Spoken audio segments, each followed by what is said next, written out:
Wonderful. I believe we are all here. Madam Clerk, 6:30. Would you please call the roll and call the meeting to order? Thank you. Director Alvarado? I am here. Director Stanley?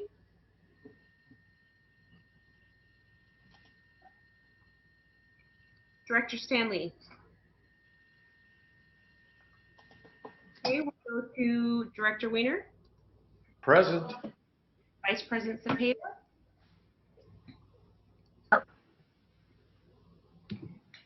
And President Sutta. Yes, ma'am, I'm here. Director Stanley, you need to take yourself off of mute.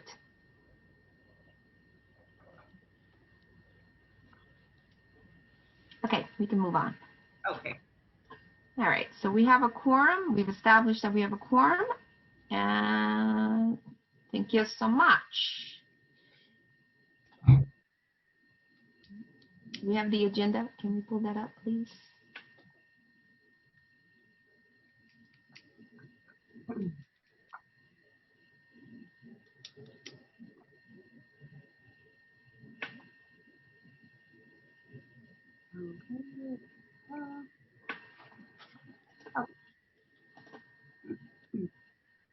Next item is public comment. Items not on the agenda. Thank you, Madam. So now's the time for public comment for items not on the agenda. Madam Clerk, did we receive any public comments or requests to speak at tonight's meeting? Madam President, we did not receive any public comment, and I do not see any hands raised in the attendee list. Thank you very much. I did want to announce tonight that Sir Andrew Clow is the acting general manager this evening. He will be taking over the meeting later on. However, prior to that, I have asked Vice President Cepeda to speak this evening. We will be talking about, he's going to do a brief presentation on the rules of order. As we spoke about last meeting, I have asked Vice President Cepeda to serve as our parliamentarian. So, sir, are you prepared to start? So I would ask him to just do a briefing on what that will entail this evening as we go through the meeting. Vice President Cepeda. Sir. All right. Good evening, fellow directors. Make sure I'm not on mute. Good evening, fellow directors. I don't have a visual to present, so I will just let you know. So last meeting was our first meeting having myself be as a parliamentarian. And I figured it would be good to set expectations and have everyone be on one page, right? Because I think last meeting we were a little bumpy, trying to figure out new processes. So I want to kind of start off with some ground rules based on Robert's Rules of Order. Right, so this is based off of that and based off some of the direction from the president on how she would like the meeting to be ran. So I put both of them together. So not a lot of new changes, a lot we've already done before, but we want to just clarify and make sure that we're all on the same page. So in regards to timing and motions, that's what we mostly do. After a motion is made and duly seconded, we will begin discussion. Once the discussion is open, each director will have 2 minutes to state their position. The 2 minutes do not include the motion. So as you're speaking your motion, we want it to be concise and to the point. While you're making your motion, do not debate the motion. So if you're making a motion to have West County wastewater plant purple trees, don't say why you think it's a good idea. You must say, I make the motion to plant purple trees. Not, I make the motion to plant purple trees because pink trees don't match my eye color, right? That is not the right motion. Stick to the motion. Again, your 2 minutes in the motion, or you're not timed for the motion, you're only timed for the discussion time. So it will be 2 minutes unless the board votes to change the time otherwise. If your motion, if you happen to have it in writing, please email it to the board clerk to help speed up the time, especially if it's a long motion. We don't want to belabor it here and have the board clerk spend time trying to figure out what you said and didn't say. I will also try to make notes as we're making the motions. So as we are seconding it, it's a lot easier to move it forward. The director that makes the motion should be able to speak first. So that individual can state their position on it, and then we'll move to other directors. Please stick to the subject of the motion. Avoid naming directors by name. Do not make it personal. Debate the issue at hand, not the directors. So, Director ABC has purple trees, and that's why I don't like it. Cut the name out, right? Make it about the trees, not about the director. So we want to debate, again, the issue, stick to the subject, stick to your 2 minutes, and make the motion as brief as possible. And if it's very long, hopefully it's written so that we can move the meeting along. So that is what I have for now as we continue moving along. And if we see anything else that we need to tidy up in the process, then I'll bring it back. But for now, I think this is some of the guidance we needed from the last meeting and some clarification. So hopefully this will help us all out in being able to make our motions in this meeting and again, be able to have a speedy meeting. Director Wiener? One time through, that's the rule. In other words, we will poll each member, and then after each member has spoken, that's it for the discussion. Correct, unless we ask the president if we need to go one more round. So how you just ask the president, whoever? Yeah, if we think that it's a hot topic that we definitely need some more time on it, then we can say we believe we'll need more time. Can we go another round if we're not quite there? Right? Okay. And the goal is to not state the motion or state your point, but if you have nothing to add, we want to kind of move the meetings along unless there's something else to add to it. Again, if there's a lot to add, because we want to have more, we can ask for more time from the president. And depending on where we are in the agenda, we can definitely add more time if need be. But good question, Director Wiener. Is there any more questions? Any other questions? Oh. And thank you, Vice President Zepeda. And again, this is not to stifle conversation, but it's also not meant to continue to belabor conversation that is already taken place. So thank you so much, Vice President Zepeda. General Manager, or our Acting General Manager, the floor is yours. Thank you. Thank you, President Sutter. The consent calendar consists of items 2 and 3 on the agenda. Item 2 is the minutes from the January 16th meeting. The originally posted minutes were revised today to reflect 2 changes, which are highlighted in the revised minutes. The revised minutes were emailed to each of the board members and posted on the district's website. Are there any members of the public on the call that wish to make a public comment on the consent calendar items, or have we received any written comments on these items? Deputy General Manager, we do not have any public comment at this time that I did receive, and I do not see any hands raised in the attendance list as well. Thank you. If there's no public comments, then we recommend the board approve these items, and I would request a motion. Move the items, please. Thank you, Director Alvarado. Is there a second? Seconded. Thank you. The items have been moved and seconded. And do any members of the board have any questions or comments? Thank you so much. Madam Clerk, would you please poll the board? Thank you. Director Alvarado? Yes. Director Stanley? Yes. Thank you. Director Wiener? Yes. Vice President Zepeda? Yes. And President Sutton? Yes, ma'am. Thank you. Motion passes 5-0. Before we move on, Director Alvarado, I know you have a question. I just, before we move on to the regular calendar, Madam President, I would like to move item 8 on the regular calendar to the first item, and I'd like to move item 6 to the last item. That's my motion. Thank you.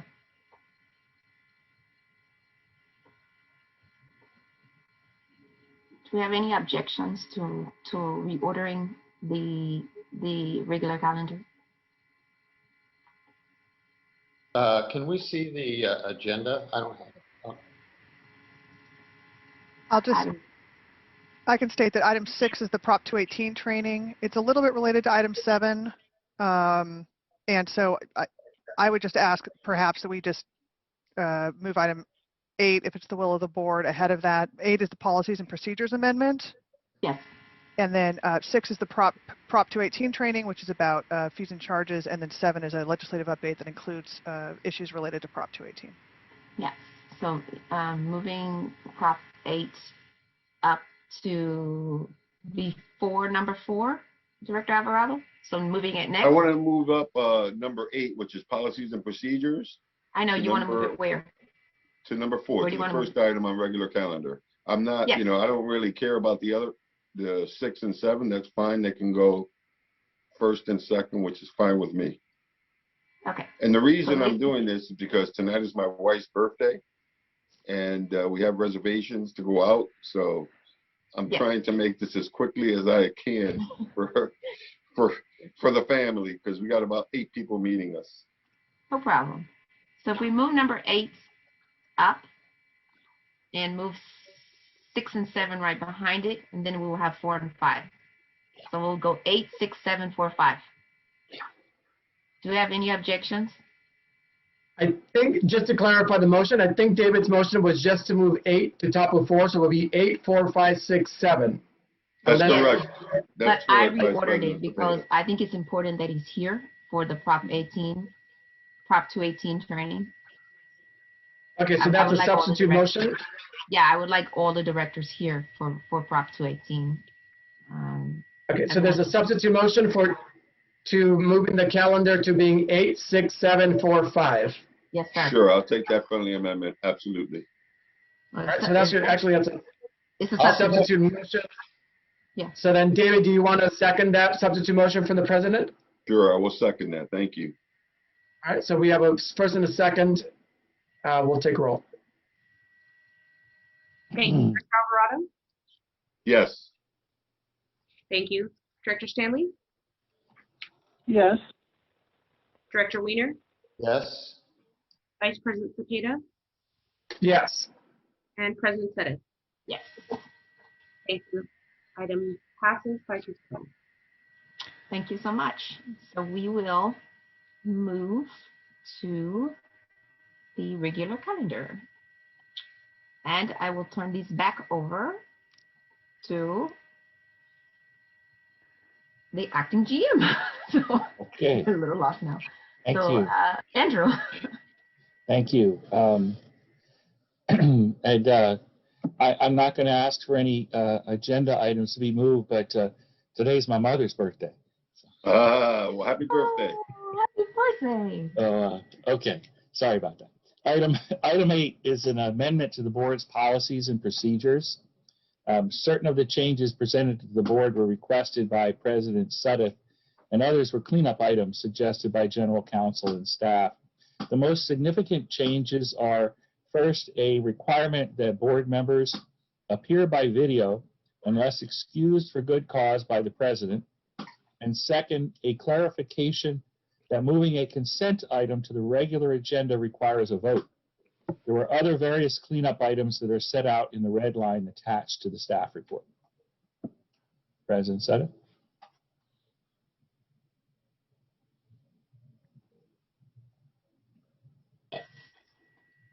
So part of this change that we are requesting for number 8 is just when we are meeting in person, we don't get to be off camera. the focus that is required for these meetings, a lot of this is transparency, number one. But the focus that is needed in these meetings is we are required to pay attention, to focus, to make sure that we are all in on these meetings. And what we have found is when we're not on camera, when we are not present, we are not sure that we are all focused and paying attention in these meetings. And that comes through sometimes with the questioning. It also comes through with some of the follow-up questioning that happens later. All of us ran for office,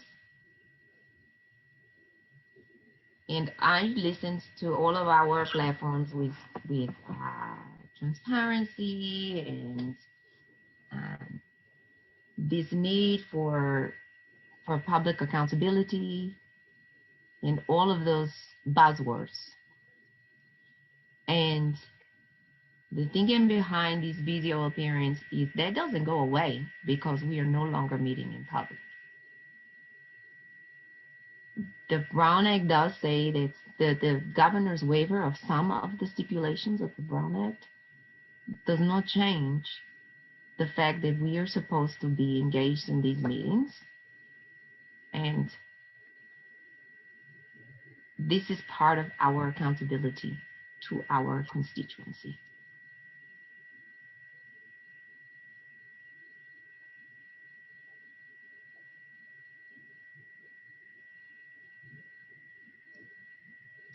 Do any of you have any comments on this item? Yes, Director Weiner. I sent a change that I would like to, or an addition I would like to make. I have no other comments on any of the other items. It's add the following sentence to the end of item 2.6.1 of the policies and procedures. If a board member is remotely attending another meeting concurrently with a WCW board meeting, they may be considered in attendance, but not part of the board quorum for any vote during their concurrent meeting attendance. What does that mean? We can't, as directors, attend two meetings at the same time. So why would you even put this in the policy? It's technologically possible. It's technologically possible. That I understand this, but technologically possible. But why would we put these in a meeting? I mean, why would we put these in our policy that we're asking? We are saying something that there's lots of things that's technologically possible, but this does not make any sense. I think, in my experience, I have seen people attend two meetings at one time. I've attended 4 meetings at one time, but our commitment is to this board. That's the reason I put this in here, just for the same reason that you put our visual attendance.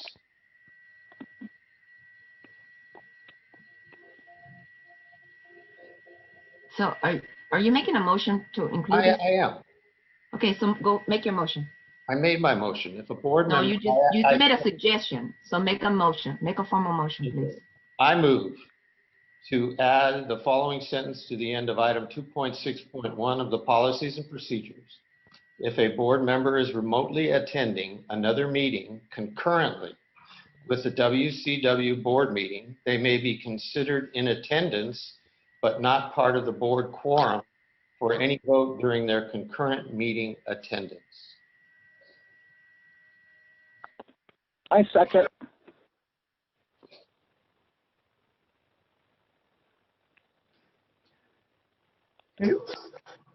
We have a motion and a second, and that we open up for discussion. I'll do timing. Yeah. Are there any other comments on this? Do we have any discussion? Yes, Attorney Claire.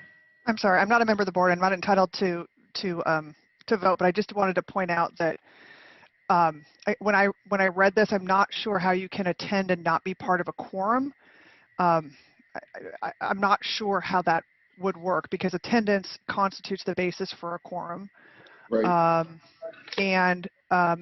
That's sort of part one. And then part two is I'm not sure how we would enforce or have evidence for it. Again, I just wanted to raise that as maybe a question because I'm not sure how it would be implemented in practicality.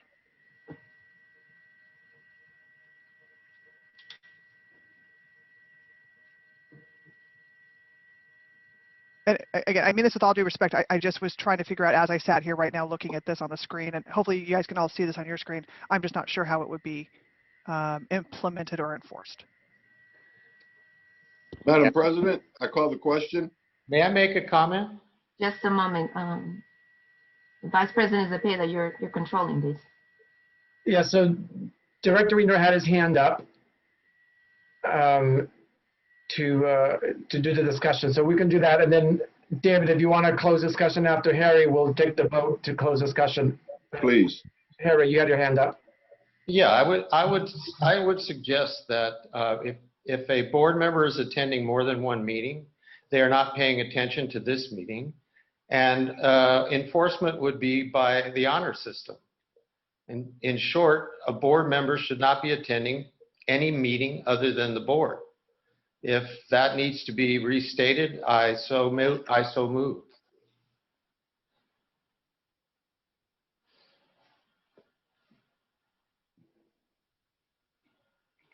I need an opinion on, does it need to be restated? Well, I'm not sure if you're asking me that question, so I'll hush. Well, it was the board, the district attorney that brought up the questions, not any of the board members. And so I am asking for an opinion. Does it need to be restated to meet your questions? So right now, I don't know if it. I'm sorry. No, go ahead, Claire. The question is first of all one of how do you prove that someone is attending another meeting, and therefore that's the evidentiary question. And the second question is how would attendance not result in a quorum? That's the other. Under law, an elected board member's attendance at a meeting constitutes, if you have 3 or more in our board situation, then that constitutes a quorum, which means a body that's able to act. So I'm not quite sure how we split the hairs on that part of it. So there's an evidentiary part, and then there's really a legal part in terms of how do we deny someone quorum when they are in attendance. Then I will restate that and leave out board quorum and say they may not participate in any vote during the attendance of a concurrent meeting. And the reason I made this motion again is because a board member will not be paying attention if they are attending more than one meeting, which is possible with the technology.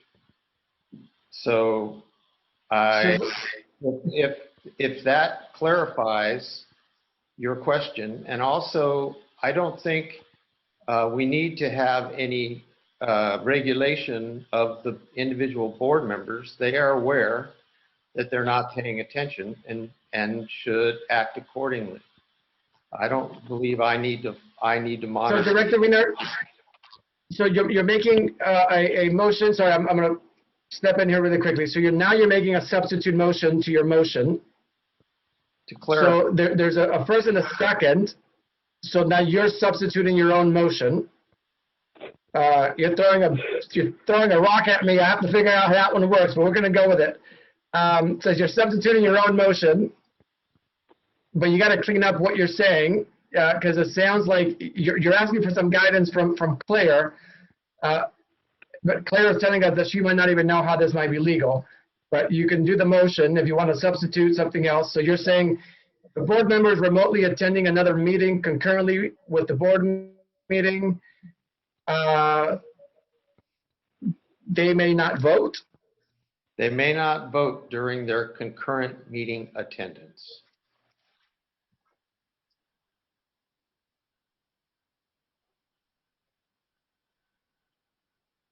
So, General Counsel, is it saying they may not vote? Would it, to be consistent with your comments about recognizing that they are in attendance and a part of the quorum, saying that they should abstain on that vote? But to General Counsel's point, how do you prove it if Yeah. they don't tell you? So let's go ahead and make that. So we have the motion. Let's move forward with the process of it and see if it even goes anywhere. So Yes. we have the motion. Do we have a second to the substitute motion? Yes. I second. We have a second to the substitute motion. Now, because I let Director Alvarado know we were going to close down Yes. further discussion for the last one. Yes. We're going to just do very brief on this one here, or we're going to have to take the vote to, we're going to have to vote to close discussion and move into the vote of the substitute motion. So, Madam Clerk, can you please take the vote to close discussion? Thank you, Director Alvarado. Yes. Director Stanley, Yes. Director Weiner, Yes. Vice President Cepeda, Yes. and President Suddeth. Yes. Thank you. The motion passes by a vote of 5-0. All right, discussion is closed. Now we're going to vote on this particular, we're going to vote on this, Amendment. an amendment to the policy. So, Madam Clerk, please take the vote. Thank you, Director Alvarado. No. Director Stanley, Yes. Director Weiner, Yes. Vice President Cepeda, No. and President Suddeth. No. Thank you. The motion fails by a vote of 3-2. Thank you. Moving on.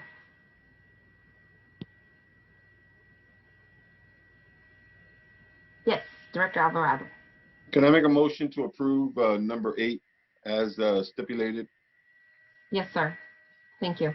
May I I'll have a make the second, motion. please? May I have a second, please? I'm sorry, what were you saying, President? May I have a second to the motion, please? Oh, I'll second the motion. Thank you. The motion's been properly moved and seconded. Thank All right. Do you. we have any further discussion? Thank you. Madam Clerk, will you please take the roll? Thank you, Director Alvarado, Yes. Director Stanley, Oh, I'm sorry. Excuse me. Pardon me. Sorry about that. Do we have any public comment on this item? Thank you, Madam President. We do I not apologize. comment. Okay. And we're not voting for the whole policy yet. The motion was just to move item 8.1, I believe is what this one is. Yes, Right? yes. Item 8. It's item, Yes. I'm sorry, it's item 8. It's the policy without any amendments. Is that correct? Without any amendments. That is correct. That's my motion. He wants to move 8. Move item 8. So there's no public comments, Madam Clerk? No, Madam President, no public comment and no hands raised on the attendee list. Thank you so much. So would you please take the vote again? Sure. Director Alvarado, Yes. Director Stanley, I'm confused as to what we're voting on. we are voting on agenda item 8 as stated on the agenda, as is. No. Thank you. Director Weiner, Yes. Vice President Cepeda, Yes. and President Suddeth. Yes. Thank you. Motion passes 4-1.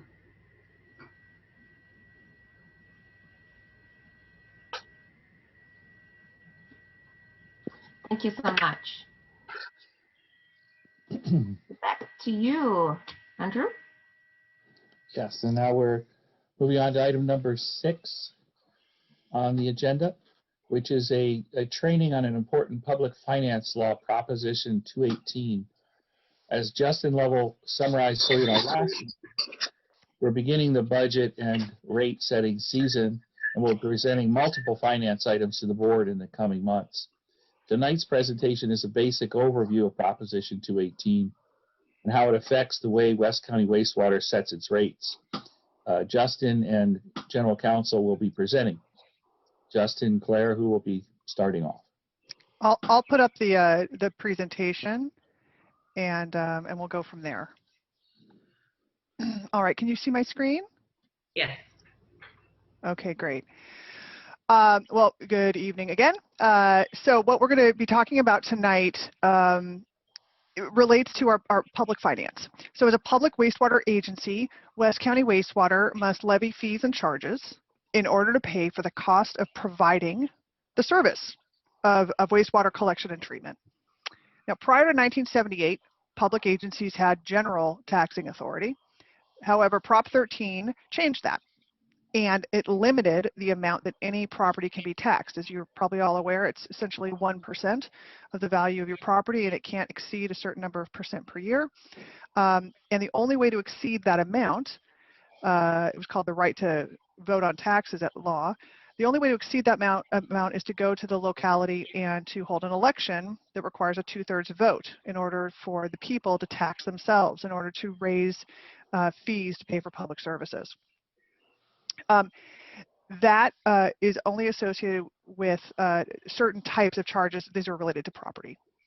But after that, there were two other big laws that were passed, Proposition 218, which was passed in 1996, and Prop 26, which was passed in 2010. And those closely relate to what we do at West County. And so since we're moving into this budget and rate raising season, we wanted to give a brief overview since that will be part of our process moving forward. And since Justin handles the finance and I handle the legal, we're coming to talk to you a little bit about it today. So, overview. Prop 218, it's part of Article 13D of the California Constitution. Article 13 is conveniently named the same as Proposition 13, so that's how you can remember it. It's just in Roman numerals for some silly reason. So we're going to talk a little bit about Prop 218. Prop 26, which really deals with non-rates, non-like monthly rates, and then or yearly rates, and the San Marcos legislation, which deals with when we charge other public agencies.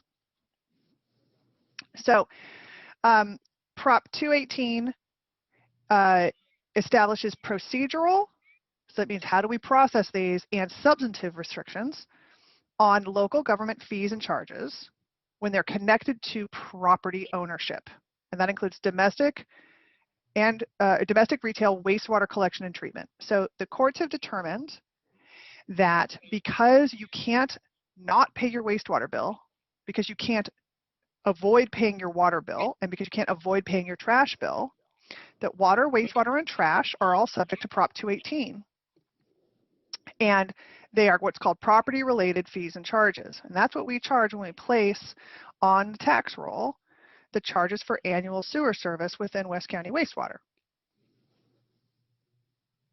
So Justin is going to talk a little bit about the procedures that we go through as an agency that aren't just West County's procedures, but these are the procedures that are required by law. Justin? Great, thank you, General Counsel Collins. Good evening, President Sadif, Vice President Zepeda, and directors. Justin Lovell, Administrative Services Department Manager. Our process, as we're going through what we call the Prop 218 process, this is essentially what I refer to. Since this is a property-based fee, we identify all the parcels that are located and receiving service from West County Wastewater. We calculate the amount that needs to be charged, and we do this through, there's essentially a cost of service analysis. There's an established rate that we pay, that we charge currently based on different types of usage. So there's a single family home charge, there's a multifamily home charge that's different, and then there's a commercial commercial light strength, commercial heavy strength, and then an industrial strength charge that we have. So there's charge based on the type of wastewater that is being put into the system. We have different charges for different types of uses. So what we do for Prop 218 noticing is that we have to provide a notice to all the property owners as what's recorded from the county. And that written notice is establishing what is our rate plan. So how much we plan on charging over the next period of time. Typically, it's a 5-year time period. It could be less. The basis on which we calculate why we have to have that charge, and typically it's why are you adjusting the rates, and most likely it's usually because they're adjusting upwards. And we also have to have a notification of the public hearing. And the public hearing happens at a board meeting. That's where a regularly scheduled board meeting is when the public hearing happens. So we have to send out these written notices no less than 45 days before the public hearing. So that gives the property owners ample time to be able to submit a written protest. So the way the Prop 218 works is that if a property owner does not agree or like the proposed fees or charges that we would be that we're planning to submit to the board, they can submit a written protest. And there's instructions in the written notice that says where they send their written protest. So we collect the written protest that usually falls to the clerk, would collect and tabulate the written protest. We occasionally may have a consultant to assist with that as well. And the way the law is written, if there is a majority of the owners that protest, the board cannot hold a vote to adopt the rates. So in our case, we have about 33,000 parcels. So we would need to have, almost 17,000 written protests in order for the board not to hold a vote about the proposed rates.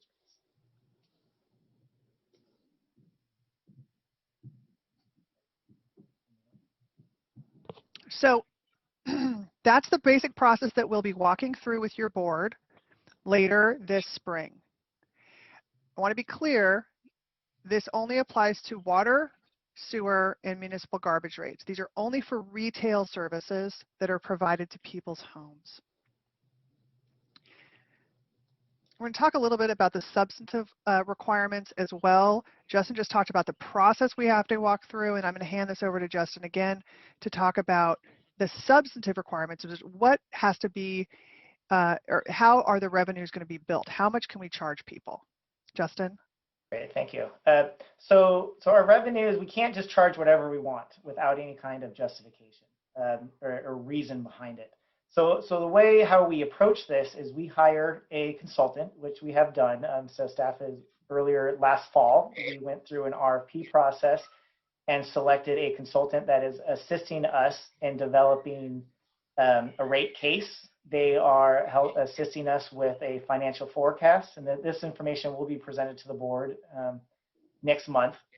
And so what we're proving as part of this is that the revenues that we're requesting, or the increases, that they are related to our estimated expenses. And so this includes our operation and maintenance, as well as our capital program and any other fees or any other expenses that are related to the business and the operations of West County Wastewater.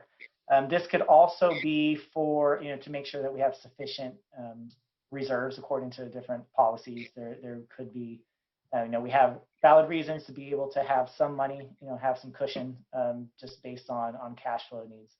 But it cannot be used for any other purpose than what is the purpose of providing, treatment, collection, conveyance, and treatment of our wastewater. And then the other part that the consultant helps us with is that it's the proportional cost of each parcel is not exceeding what they're actually contributing to the system. And so we have our cost structure is essentially a flat fee per the majority of our parcels are single family residences, and we also have several apartment units. We have some trailer units as well. And so there's different fee structures based on the usage. And so it's very common with many other wastewater agencies is to have a flat fee based on the use. And so that's what we have for single family, multifamily, and as well as for the commercial and industrial users. There's some additional fee categories based on the amount of flow. So we look at water data for the commercial users. There's a minimum fee, and then there's, depending on how much water they contribute into the system, there's an additional flow charge. And then the handful of industrial users that we have additional charges based on the strength of the wastewater that is put into the system. And so essentially this, we cannot be charging for something unless the property owner is able to, use the service. And so that is part of our, they're connected into the sewer system, that this is a service that they are entitled to. Claire? Thanks. That was a great summary. I mean, in the end, this is really, you can't charge the public more than it costs you to run the system, right? And then each member, each one of our customers needs to pay their fair share of those costs. And that's all we're doing in the end. And what we do through a cost of service study is we prove that. We say, and this is where this loops back to our budgets. Our budgets establish what is the cost that we have to incur over the next X number of months or years.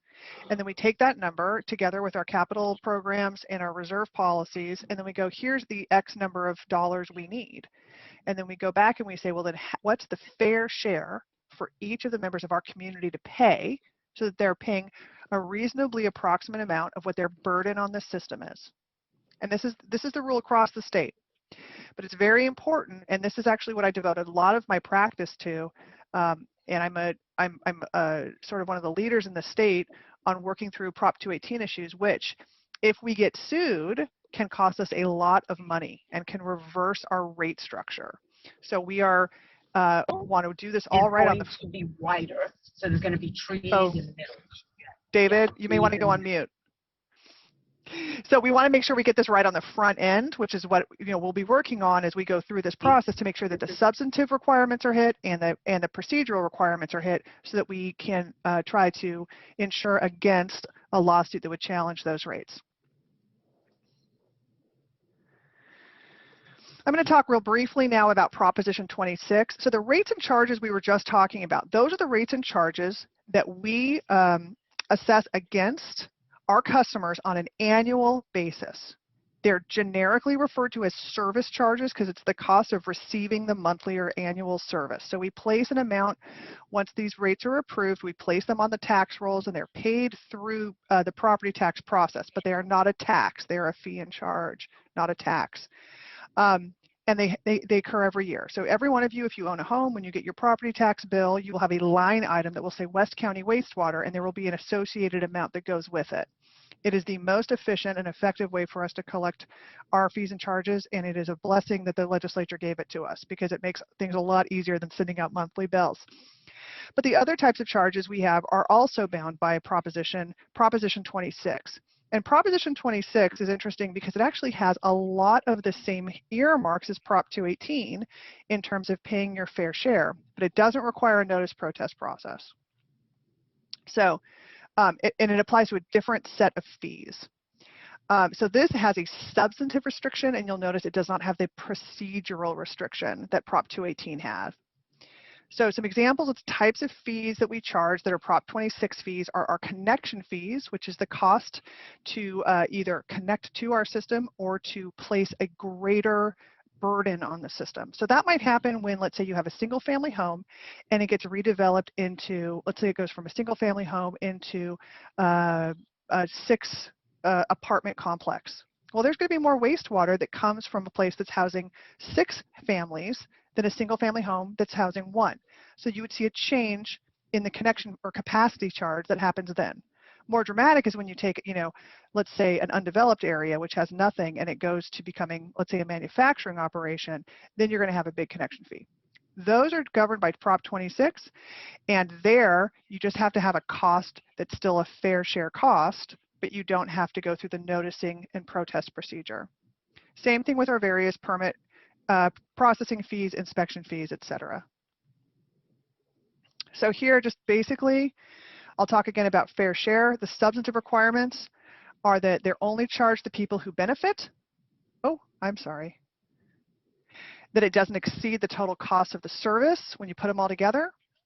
So these include licenses, permits, investigation costs, audits, and enforcement. Sometimes they're about entering and using public property. Sometimes they're fines and penalties.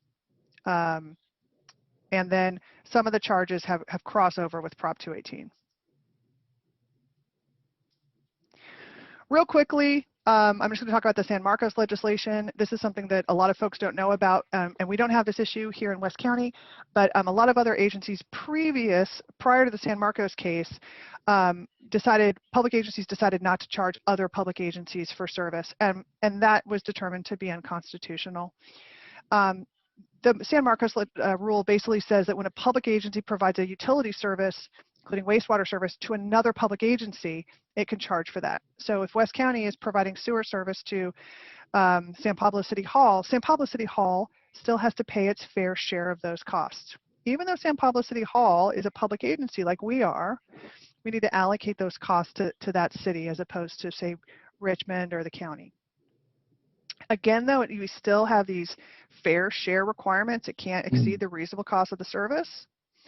And here, this is where it's special. We have to do a cost of service study every 10 years. And if the agency customer requests it, we have to provide 60 days notice of any hearing. So that's an additional 15 days on top of whatever we're doing for Prop 218. The other things really overlap. So just so you know, these are those basics. Again, our takeaways here are that 218 and 26 are designed to make our rate setting difficult. Just if you guys weren't clear about that earlier, Prop 13 tries to stop everybody from raising taxes. Prop 218 tries to stop them from raising fees and charges. And 26, same thing. The exception is when you can comply with these fair share requirements and you provide adequate notice to the public. We are not required to set perfectly calibrated rates. You can't really argue over 2-3 cents, sometimes even $2 or $3. They just have to be they just have to be reasonable, and there has to be a backup in the record as to why we are charging them that way. And there's lots and lots of cases about that, but as long as you've got a reasonable basis that's supported by math and in explanation, you will usually be okay.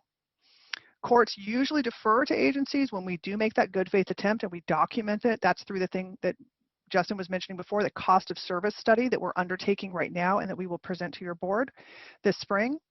And then we have to comply with these procedural requirements. What's really important is that we use experienced rate consultants so that they know all the ins and outs of how these things can be defended in case we do face any kind of legal challenge. So that concludes our presentation.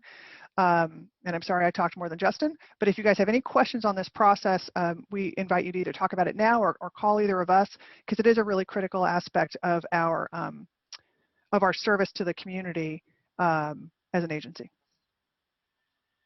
President Sutter? Yes, sir. Before we begin, I just want to get some clarification. Do we want to stick to the 2 minutes, or do we want to allow for a little bit more time in questions? Because I think there was a lot in this presentation. So want to just put it out there. Do we want to allow for more than 2 minutes per director? Well, I want to start with 2 minutes because I want to try and see where it goes. So I'd like to start with the 2 minutes, okay. And then if it looks like we need more time, then yes. But I'd like to start with 2 minutes.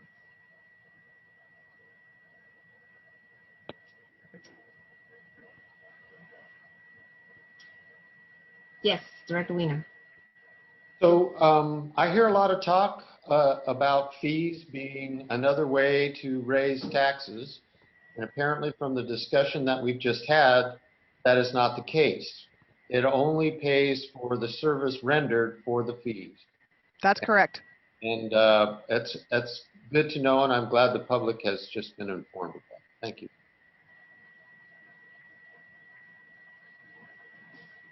Vice President Zepeda. Stop the time and let me start my own time. Claire, can you clarify?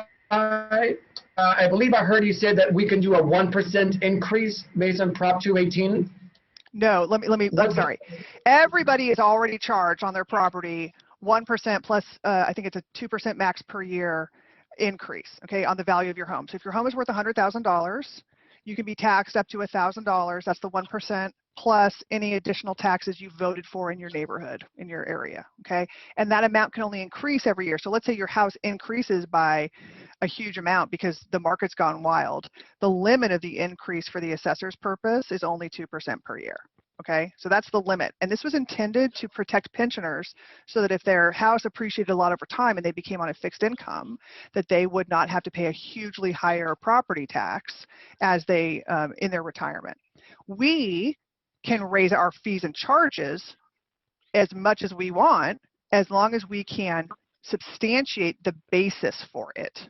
So when we did 11% fee raises over the last 5 years, that was substantiated by a cost of service study that said, we have all these capital projects, we have all of this work we need to do. And in order to raise those funds, here's how we smooth it out over a 5-year period so we can build the infrastructure and convey the wastewater and treat it as necessary for our community. And those rate increases were, I would say, on the higher side, but they reflected many, many years of deferred maintenance.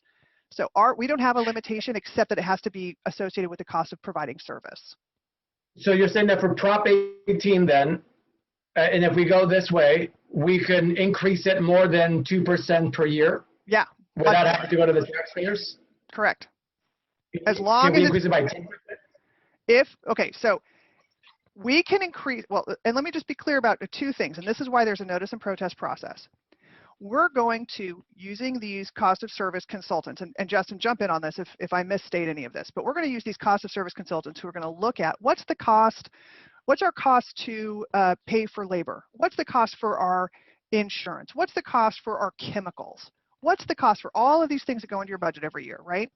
And then they're also going to look at what's the cost of us rehabbing this sewer system or building a new pump or having redundant force mains at this pump station, which we have to do under state and federal law, right? We have to make these expenditures in order to keep our system running.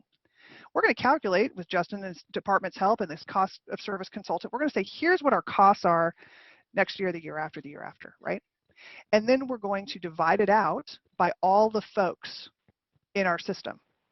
And let's say it turns out that we have enough money at the exact rate we're doing it now to pay for all those projects. Well, then we wouldn't have a basis to raise the rate. But let's say it turns out, oh golly, we really have to pay for the X or Y or Z project. And that's going to cost basically $2 more per person per year, right? Then we have a basis, we have a reasonable basis to raise their rate by $2 per year. And that's the rate that we would come to your board and ask you to adopt, because we determined through the cost of service study that is the cost of providing service to that house. Does that make sense? If it's 2%, 10%, 20%, we're going to justify it by saying, here's our budget, here's our cost of providing that service, and here's your fair share. So there's no percentage limit. But I will say all of this is going to be limited by real political considerations, right? If you double everybody's sewer charges, they're not going to be happy and they're going to protest, right? So we have to make sure that we are being good stewards of those monies and that we're really spending it on things, that matter, which you guys do, and that's part of this process every year. Justin, have I made any misstatements, or would you like to add anything to that? I think you explained it well. It's, since we're at a cost, we're essentially doing a cost per, what I'll call is equivalent dwelling unit is kind of our basis, what a single family home would be. So we are looking at it, we look at all of our expenses. We're looking over a 5-year, we're actually looking at a 10-year projection, but we'll come to the board with a 5-year plan. And that plan is just saying, based on our estimated expenses to maintain the system and to do all the maintenance that we need, we're going to come together and we're looking at our capital, our operations and maintenance, and then we would come back and provide the board with an option of, this is based on our, the information that we have, these are the rates that we think are best for our ratepayers. And so we look at a lot of different scenarios there. And so, but we don't have a limit. There could be a possibility. What if it is a 15% increase on 1 year, just because there may be some mandated charges? I'm not saying that's just hypothetical right now, but but we could, if we had the justification behind that, we could request that the board would adopt that kind of rate, and we would put it in the written notice, and allow the property owners to be able to respond to that. Thank you, Justin. Thank you, Claire. My other question, can we collect on vacant properties? You mentioned in your presentation, page 6, that it sounds like we can, as long as the service is immediately available. So we have a lot of vacant properties at Hilltop, for example. Can we collect? They don't usually flush the toilet because it's vacant, but it's available. Doesn't matter. So I'm happy to talk about this, and I've actually done a lot of work on. So there's two different types of properties. There's vacant properties and there's unimproved properties. Okay, unimproved properties are properties that don't have a building on them, don't have plumbing on them. They're not, they've never been developed. Okay. Those properties can be treated differently. There's a rational basis to treat them differently. But if you are a property that's just vacant right now, which means, let's say it has a building on it. I actually had a long litigation once. There was a restaurant. It went out of business. It used to serve, hundreds of patrons, and it got leased over and over again, and then people could never actually start up. And the restaurant came back and they said, golly, we shouldn't be charged for wastewater service because we're not actually putting anything in the sewer. And we said, yeah, but any minute now you might become occupied, and then you'll start discharging. And we don't monitor every single one of our 33,000 units, right? Because here's the fun part about wastewater.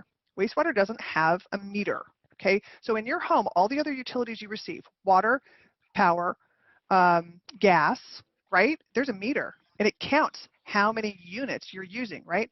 What they call it HCF, basically 100 square feet of water, right? You get charged for that, right? Every time you turn on your air conditioning, it's using electricity, that's metered. Wastewater can't be metered. Impossible. Impossible. So instead, what we do is we have a very general charge that is a fair charge, but it's not metered.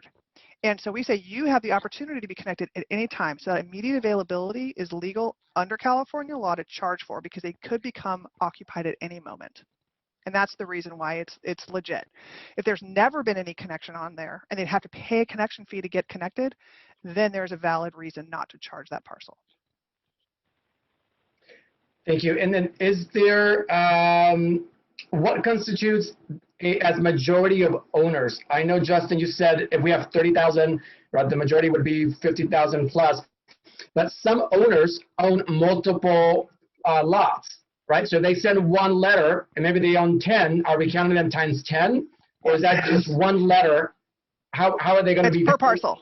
Everybody has one vote per parcel. So even if 7 people own one parcel, that one parcel only has one vote. But if they're emailing or calling, right? They have to identify the parcel that they're from. And we do. Identify all of them. Okay, got it. Yeah. Can we charge schools and nonprofits as well? Yes, and we have to. Okay. Because I know that sometimes they're. Okay, good. That is all that I wrote down. So thank you. Was Director Stanley, were you trying to speak?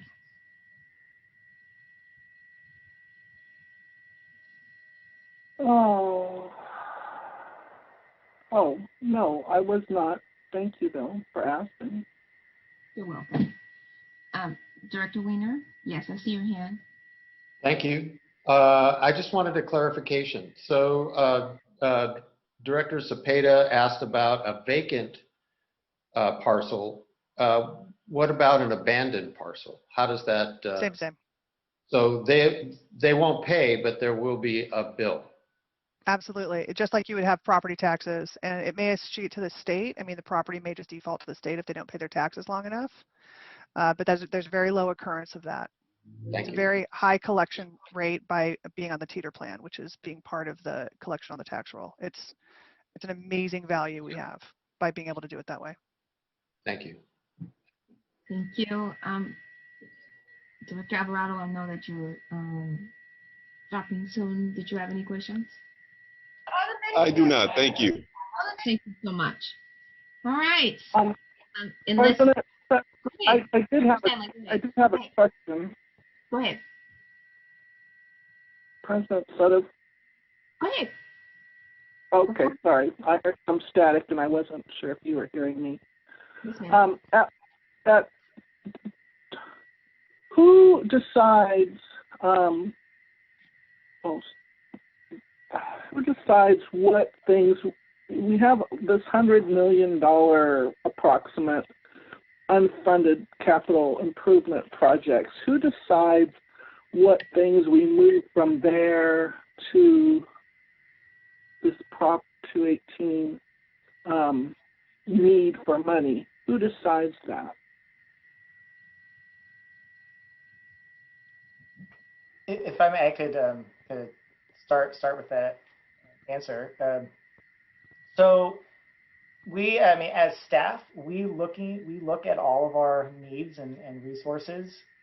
So, you know, we're looking at, we have a large capital plan, recognizing that we cannot cash fund everything. And so part of the plan that we come together as staff is we're looking at how can we finance some of these projects, because the useful life of a lot of our projects are going to last decades, right? You know, some new pipes in the ground could last 50 years. It could last 100 years for some of them if they for all we know. And so some buildings, some structures are going to last many decades.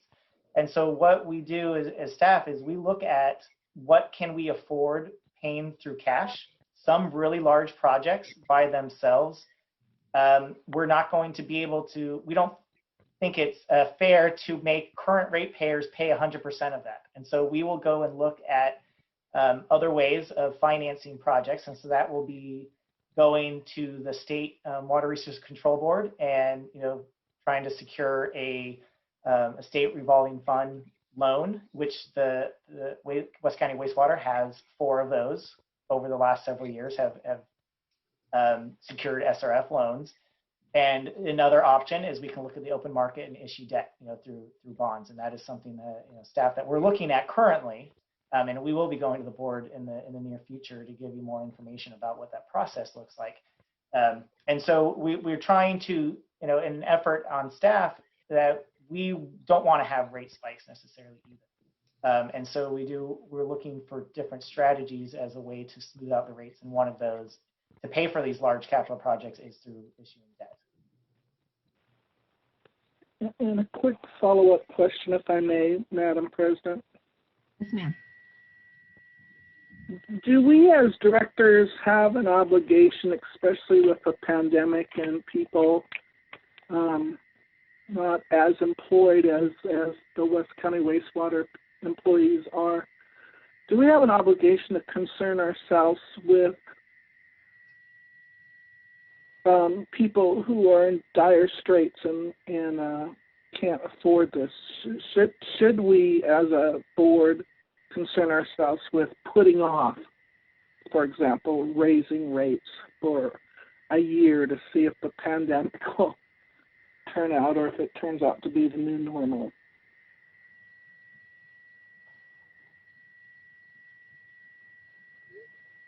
I can answer that legally. The board, I think legal. We'll go with Claire on that one. The cost of service is the cost of service.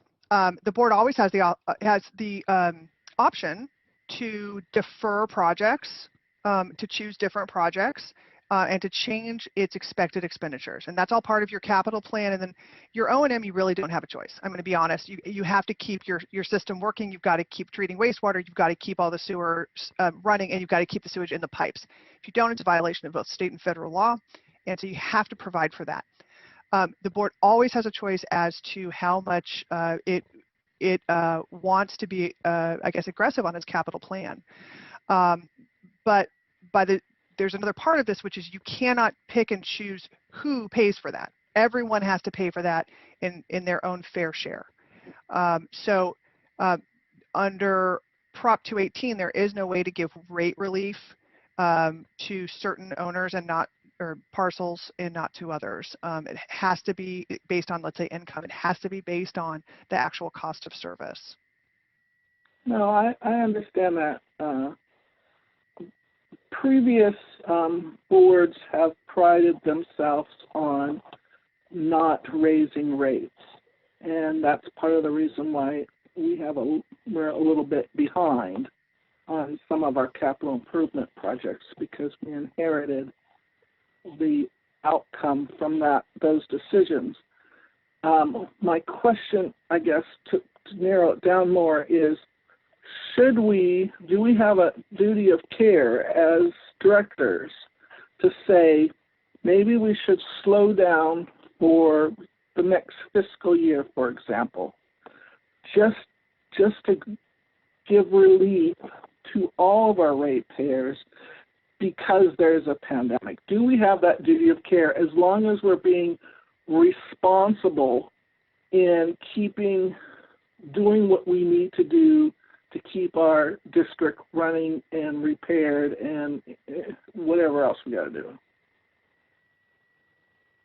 I think it's a fair question, but I also think it's a fair question to say, what damage would we do if we kick the can down the road? And I'm just looking at what Richmond did. So, and I think we know what that damage is, Madam President. And I'm sorry, I didn't mean to interrupt, because when I first came on this board, we saw that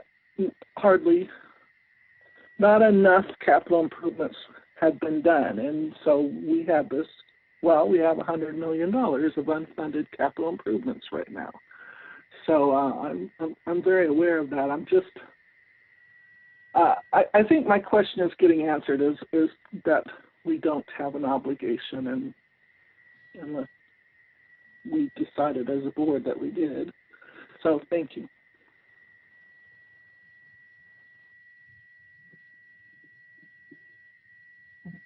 so.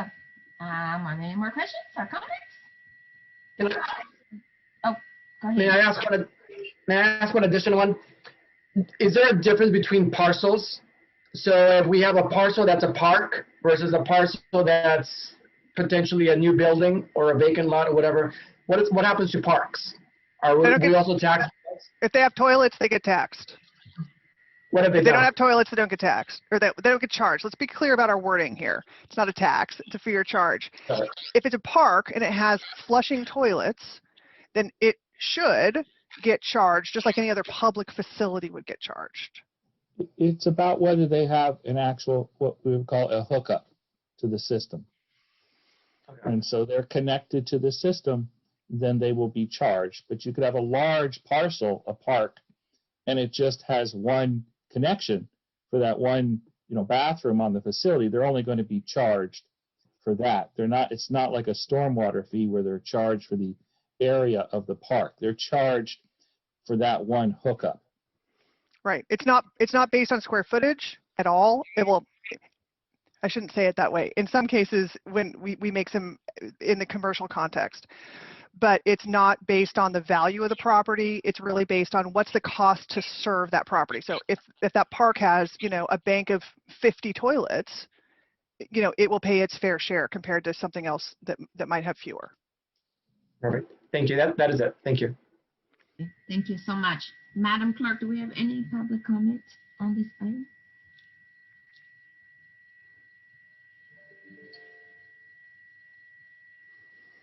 Madam President, we do not have any public comment on this item, and I do not see any hands raised in the attendee list as well. Thank you so much. Great presentation. Good questions. And since this is only an informational item, we do not need a vote on it. So thank you so much, Sir Justin and Madam Council. Mr. Andrew? Sir Andrew? Yes, we're off to item 7, which is update and request for authorization to support certain legislation that's important to the district and the larger clean water community. And General Counsel Collins will be presenting. I really feel like I've taken up way more of the time that I should at board meetings tonight, but thank you so much, and thanks for all of your great questions. Last item.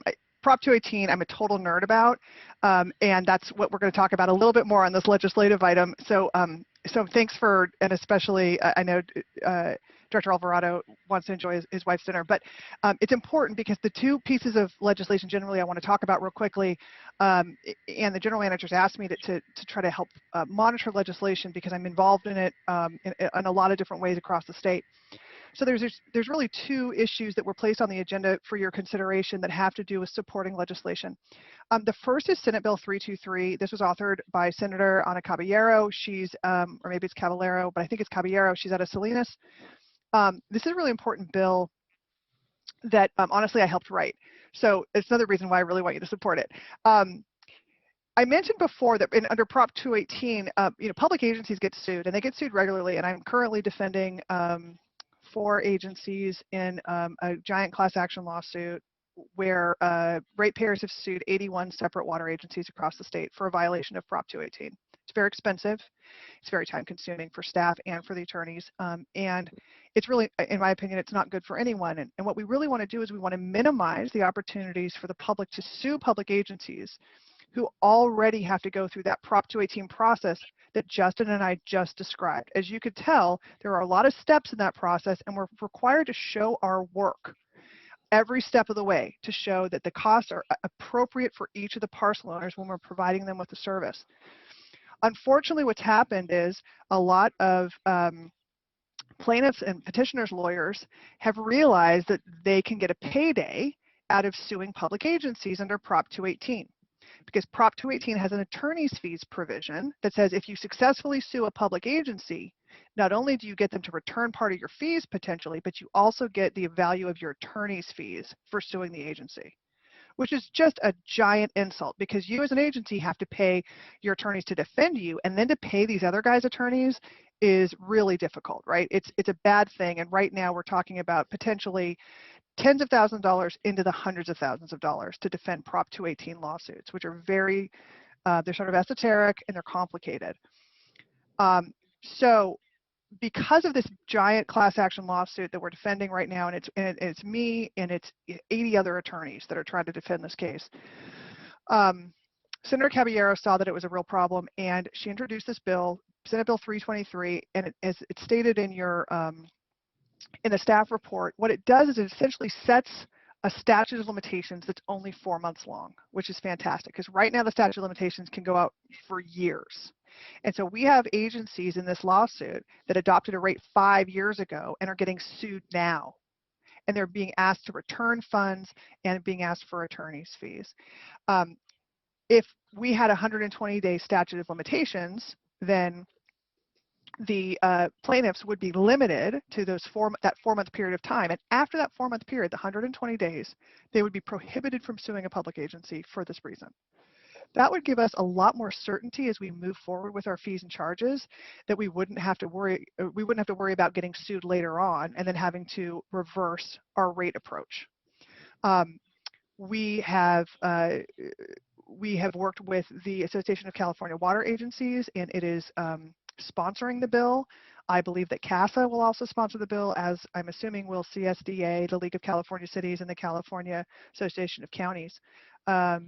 And so the request tonight is to sign onto a group letter that's being signed by multiple water and wastewater agencies as well as associations across the state to support Senate Bill 323 to create this 120-day limit through something called a validation action. And it's not super exciting, but that is the way that the law could be challenged. Now, I will say one thing.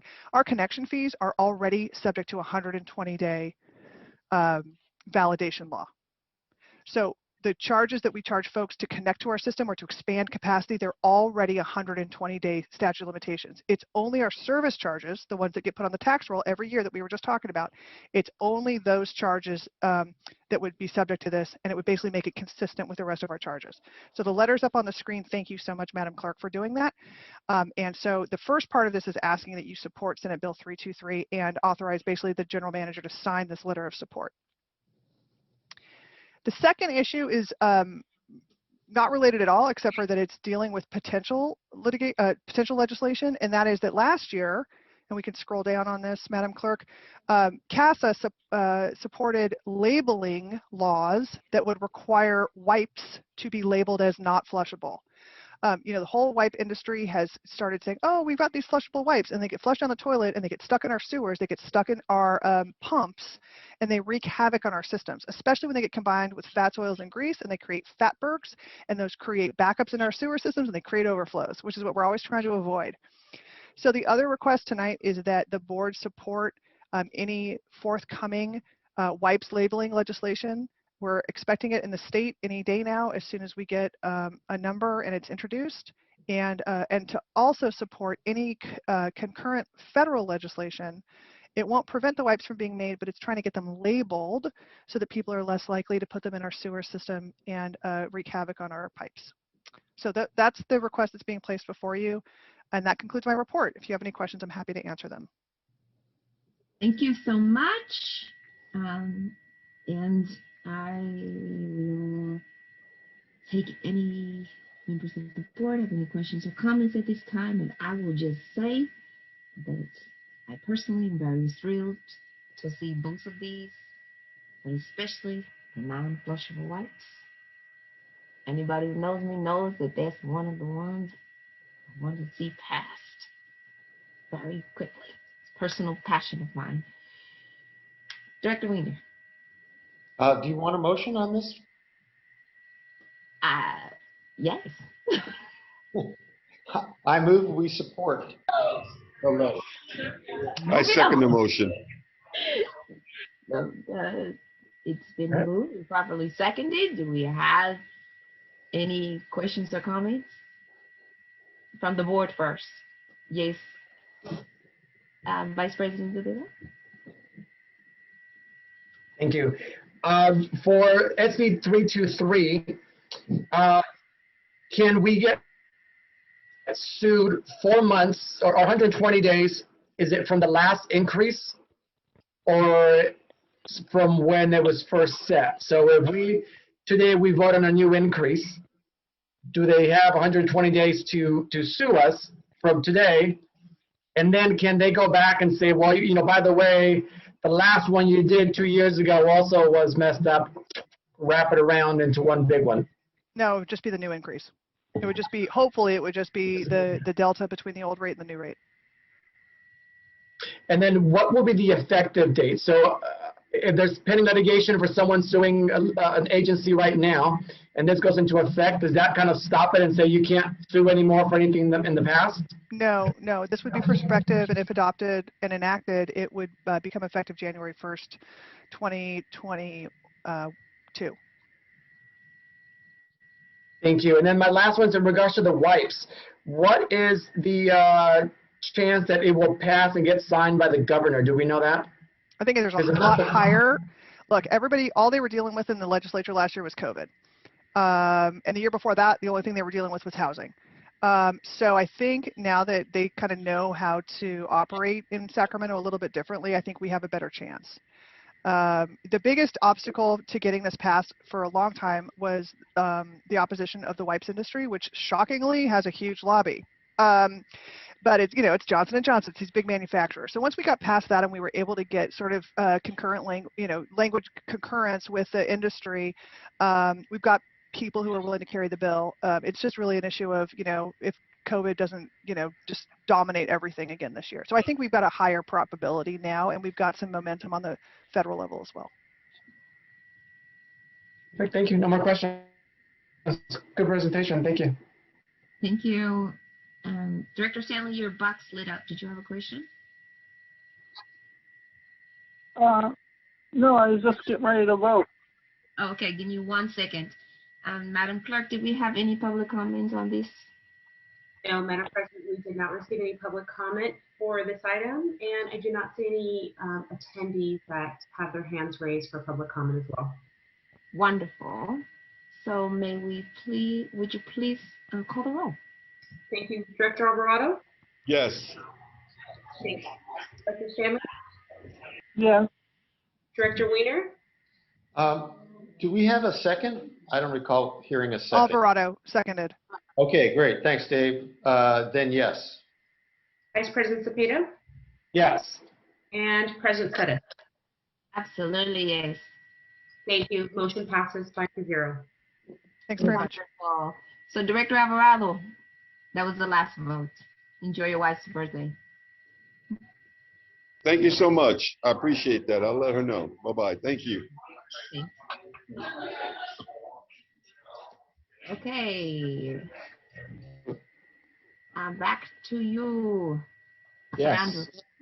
Okay, we're back to the top here with item number 4, which is the mid-year capital improvement update. And this evening we have Angela Andrews with us, our capital program manager, and she's going to tell us about all the great work that they've been doing in their division.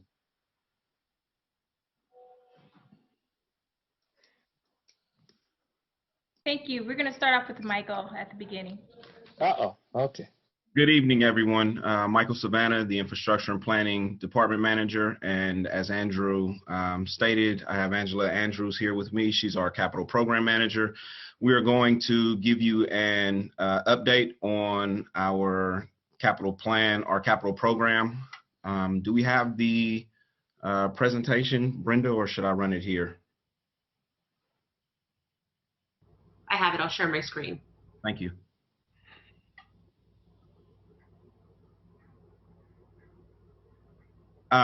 So we're here to give you a mid-year update on our capital plan. You can go to the next slide, Brenda. Thank you. So this evening we will walk you through our capital update. It'll consist of these bullets here. There will be a program overview. And before we dig into the agenda here, I'd like to define a couple of things for the board and the public, just for folks who aren't very familiar with the terms. So we'll use terms in this presentation like project, program, Phasegate, and I wanted to give some context to those terms so we all had the same understanding. A project, when we use that term, we're talking about a project which represents a single focused endeavor. So pipe replacement project on Hilltop Drive. When we're talking about a program, it is essentially a collection of projects together that form a connected package of work that all serve the same focus to achieve the overall objective. So our gravity pipe program would be an example of the program, whereas we have a gravity pipe replacement on Hilltop Drive, which is a project. And when we talk about phase gates, we are talking about points in a project where it makes sense to go or stop, to make a decision, a go, no-go decision, for example. So in this update, we'll go through the program overview, which will give you some general information about our overall capital program, remind folks of what was approved and where we are. And then we'll go through some budget to actuals in the program update and the financial update. Then we'll talk about some significant program activities, which will be the programmatic things that we have completed over the last half a year. Go through some program flowchart snapshots, which will show the different programs that we've defined in the organization in the last year or so, which projects fall within those different programs.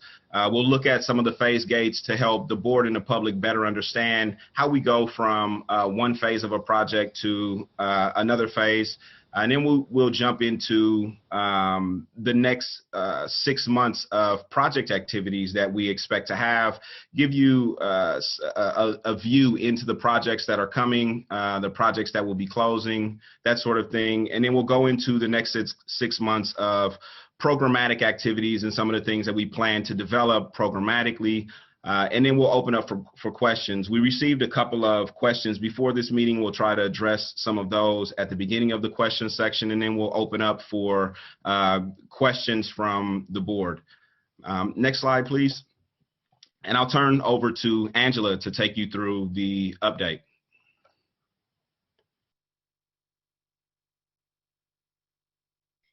Thank you. Yes, my name is Angela Andrews. I'm the Capital Program Manager, and I just wanted to give a quick program overview. We have a 5-year capital improvement plan that was approved in 2019, and just wanted to talk about a little bit about the overall budget, and then we'll go into detail for the fiscal year 2020 and 2021. So we did approve in 2019 approved budget of 29 million for fiscal year 2020 and 13 million fiscal year 2021. And right now we have a lot of active projects. We have 38 active projects, and 40 million of that is approved by amendment. So there was an increase in the 29 million to 40. And then we have an additional 5.25 million that is identified for our WCA projects that are either just starting or they will be moving in the future. Next slide. So here's a quick recap of fiscal year 2020 of the budget to actuals, and just a reminder that we did split up our budgets into different programs, and we have the facilities program, gravity pipes, lift stations, plant process, and other. I wanted to just identify as a program that captures our studies and reports. And then emergencies that happened throughout the year, we came back to the board and requested funding to fund those emergencies. We had a total fiscal year project budget of for 2020 of 34 million, and we spent 6.6 million. And I just want to speak to that for a little bit. We had a really aggressive capital plan, and we did request resources to move as much of the capital plan as possible. But 34 million is a lot to do in 1 year. And we were able to obtain one project manager to help with delivering projects, and we requested 5. But even though we only had one project manager out of the requested resources, we were able to deliver a significant amount of work in relation to previous years. So a lot of the work that we did in 2020 lays the foundation of how we can deliver projects. So we are still building our capital project delivery system, and we are starting to obtain more resources to help deliver this capital plan. Next slide. So for fiscal year 2021, 25 million of the budget carried over to, of the 2020 budget carried over to 2021, but we still are spending money. We have spent $4 million to date, and that's because we are delivering projects. We are seeing more projects in construction, which I'll talk about later, and we are also seeing projects that were in design are now going into construction. So right now you're not seeing the big hits to the budgets, but you will in our next capital update, and we might even have to come to the board for a modest increase because we are moving aggressively on projects, and we are reallocating resources to higher priority projects that are identified currently in our capital plan. So therefore we might actually need to move around some of the resources in order to address those higher need projects. And we're doing that for the interest of the ratepayers to make sure that we are focusing on projects of highest priority.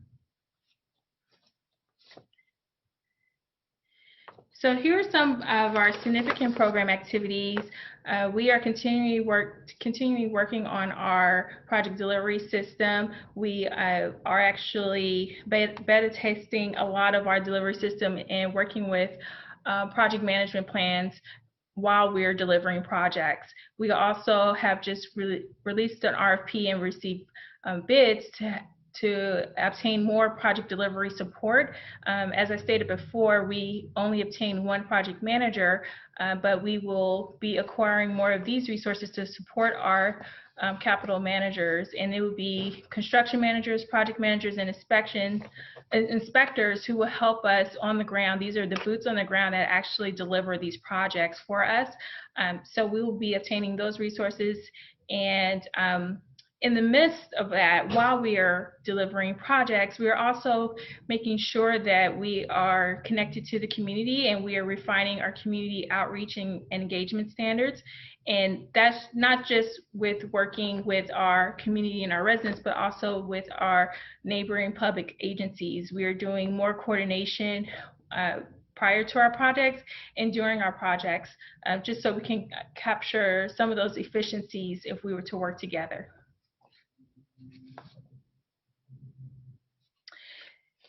So we talked about this during our last presentation, just some more of our significant program activities that I would like to identify as our actual delivery system. So one of the things that we're doing is using tools in order to deliver our program. And some of those tools include Microsoft Project and using Monday.com in the interim. We are seeking a more robust project management software, but this tool has been really helpful in tracking our project management plans and help us with planning and staffing the delivery system and executing and reporting of our projects. So we'll talk later on about some of our future needs in terms of software for project management. Another thing that we've done in our capital program is rename projects. When staff came to the board to request funds for projects, we needed a name in order to obtain funding to fund the work. And as we move forward, it was really important for us to name projects that everyone could understand what was happening and where it was happening. And so we created a naming system where it includes the location name and the project purpose instead of just a random name. In order to obtain funds, we wanted to make sure that everyone knew where the location of this project is and what is happening when you're there. And so, for example, we have Foster Lane as a location, and the work that's being done, it's a sewer realignment. And then some projects will remain, such as SRF assistance, because it could help a variety of projects. Next slide.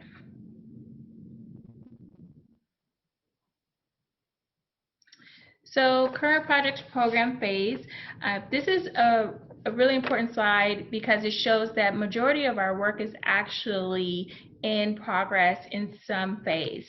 And 10% of our projects are actually closing, and many of our projects are in design or in construction. So 15% is in construction, 26% is in design. So right now we're in the project planning and design phase for a lot of our projects, but you're going to see a lot more projects in construction in the future. And on hold, on hold means that there is a variety of reasons why that project is not moving forward. And one of those reasons is that there could be scope as part of our energy service company project, our ESCO project. And so these projects were identified as part of our capital program previously, but we're finding that the scope is actually part of our ESCO project because it could relate to efficiencies at the plant or at our Hilltop office as a sustainability initiative. So we'll talk more about what that entails. Next slide. So here's a program snapshot. This is a snapshot of our projects that are currently in progress. And it's part of the programs that we identified earlier. We have the gravity pipes, Force Main. Force Main is a program that was newly created. It's the $2.5 million that was created last year as requested. So we can move forward on replacing more of our Force Mains. Lift stations, facilities, plant process, and again, others. Next slide. And here is a program Phasegate Snapshot. And the Phasegate, again, as Michael stated earlier, is our way to trigger what our next phase will move toward for a project to move through. And so we start off with the initiation phase, where we start off with understanding what the project is, what's the business case, is it a project or is it a maintenance project, and if it is a project that is not maintenance or in operations, then the capital projects will move forward, and then we'll work on the first thing is really the project charter, which captures all the project requirements. Once the charter is signed off by our project sponsor, we move forward through the planning phase, and that's when we work on our project plans before we actually start design and bidding and construction. And then once the project plan is completed, we move forward through design. We create conceptual plans, design development plans, and final bidding documents. And then we move forward to, we forward those bidding documents for an RFP in order for us to obtain a general contractor. And then we move forward on construction. And then we move forward. Once the construction is completed, we have project acceptance by the project owner and sponsor, and then we close out the project. And many of those projects, we come to the board for approval in order to close out those projects. And this is the on hold section of projects. And as you can see, many of these projects are ESCO projects. So even though it's on hold on our capital plan, we are doing a lot of work in the project planning phase for the ESCO project. Some other projects that are identified here, they're on hold for other reasons, such as determining what the scope is for that project. There might, for example, for Hilltop acoustic upgrades, there's an overall space planning project that might be incorporated in that project.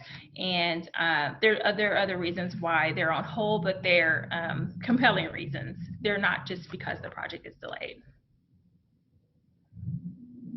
And here are some projects that are in different phases. So majority of our projects in initiation phase, where we are drafting the charter and before we start the real project planning, is the lift station upgrades. We already have a series of lift station upgrades that are in construction right now as part of our SRF project, but we will have another set of lift station upgrades that will include a variety of improvements, including electrical replacements, pumps, valves, and some will have generators. So there's a variety of things that are happening, and Terra Hills is one of those lift stations that has been identified as a project. Next slide. Projects in planning. We have a variety of projects in planning. A lot of it is our sewer realignment and replacement projects. And the photo here is an example of one of our images that are captured from our GIS system. This would be about 4,200 feet of pipe that will be replaced. And this is in the Terra Hills location. And right now we have that project out to bid right now, so we can get a designer to help with the design of that project.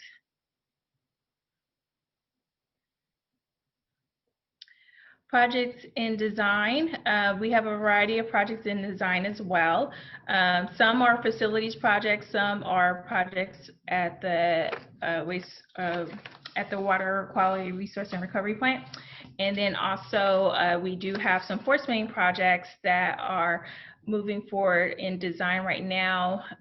Some are at 90 to 95% design, so we are getting close to moving forward on construction. And let's see, and this is an aerial shot of our force main project at Lakeside. Okay. Projects in construction. We have a variety of projects in construction right now. If you could scroll back up, sorry. Can you, thank you. Just want to highlight some things here on this slide. We have a variety of projects that are in construction, or they're just about to get ready to start construction. And I think it's really important to show that there are lift stations that are in progress as part of our various lift stations project. That's an SRF project. We have a couple of projects at the plant that are really going to help impact the facilities there to be more efficient and accessible for folks there. And then we also have a sewer replacement, couple of sewer replacement projects in different neighborhoods. And the pictures highlight here the McBride wet well coating. It's applying a polymer to protect our wet wells as part of our various lift stations project. And then the Lakeside nighttime photo here is showing that we are trying to capitalize on working at night by having reduced flows at night. And so I also want to highlight here that it shows that we are practicing social distancing and making sure we're following safety protocols in relation to COVID. And projects in closing, we have already approached the board in some of these projects, and they're in their closeout phase right now. And we did get approval for the Headworks valve replacement and the ADA Hilltop office paving project, which is complete and from both sides of the gate near CSO facility as well in the visitor's entrance. So the next 6 months, we're going to have a lot of activities happening for different projects. And this is just hot off the press that the Comprehensive Energy Project will start, and it will actually have a different name. We've changed it to WCW Comprehensive Project and Sustainability Project. And we will be continue working on our construction projects. We'll be focusing a lot on sewer replacement design, and we will see more proposals, RFPs go out for more sewer replacements. We are continuing working on a variety of both gravity pipe projects and force main assessment construction. And I believe that is, we can go to the next slide. And as far as program activities, in addition to us delivering projects, we will be focusing on completing our project resource guide. We just completed our first phase of our project prioritization process, where we'll be looking at our current capital plan and seeing which projects should be focused on first, and then also approaching our prioritization working group, which is a cross-departmental working group, to ensure that this is the right prioritization or plan of attack on these projects. And if there's anything that is a higher priority, we also be training not just the capital projects division, but other divisions on the project delivery system. And we will be doing some housekeeping, and in terms of just file structure, we will be acquiring a project management software. We need something more robust in terms of managing project documents as well as our financial system. Right now, we're doing a lot of this work by hand and using financial systems that are not really meant for managing a capital program. So we'll be implementing that software and coming back with an update on the plan after our reprioritization, as well as the resource needs that we need in order to deliver. So that is the end of my presentation, and I welcome any questions. Before we jump into the questions, thank you, Angela. Before we jump into the questions, there were a couple of questions that we received before coming to the board meeting, and I just wanted to try to touch on those really quickly.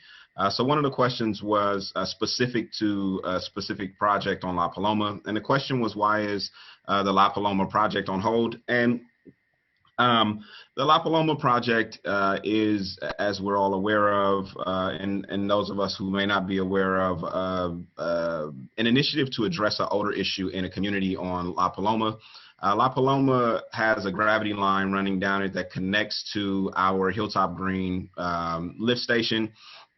We've done very extensive investigation, air sampling, and pressure testing in the La Paloma gravity line, as well as at the lift station. We didn't find any obvious causes or solutions for the odor issue at La Paloma. So we brought in a consultant to help us out with running a hydraulic model, as well as helping us figure out where the odor was coming from, and then subsequently what the appropriate fix for the odor issue is.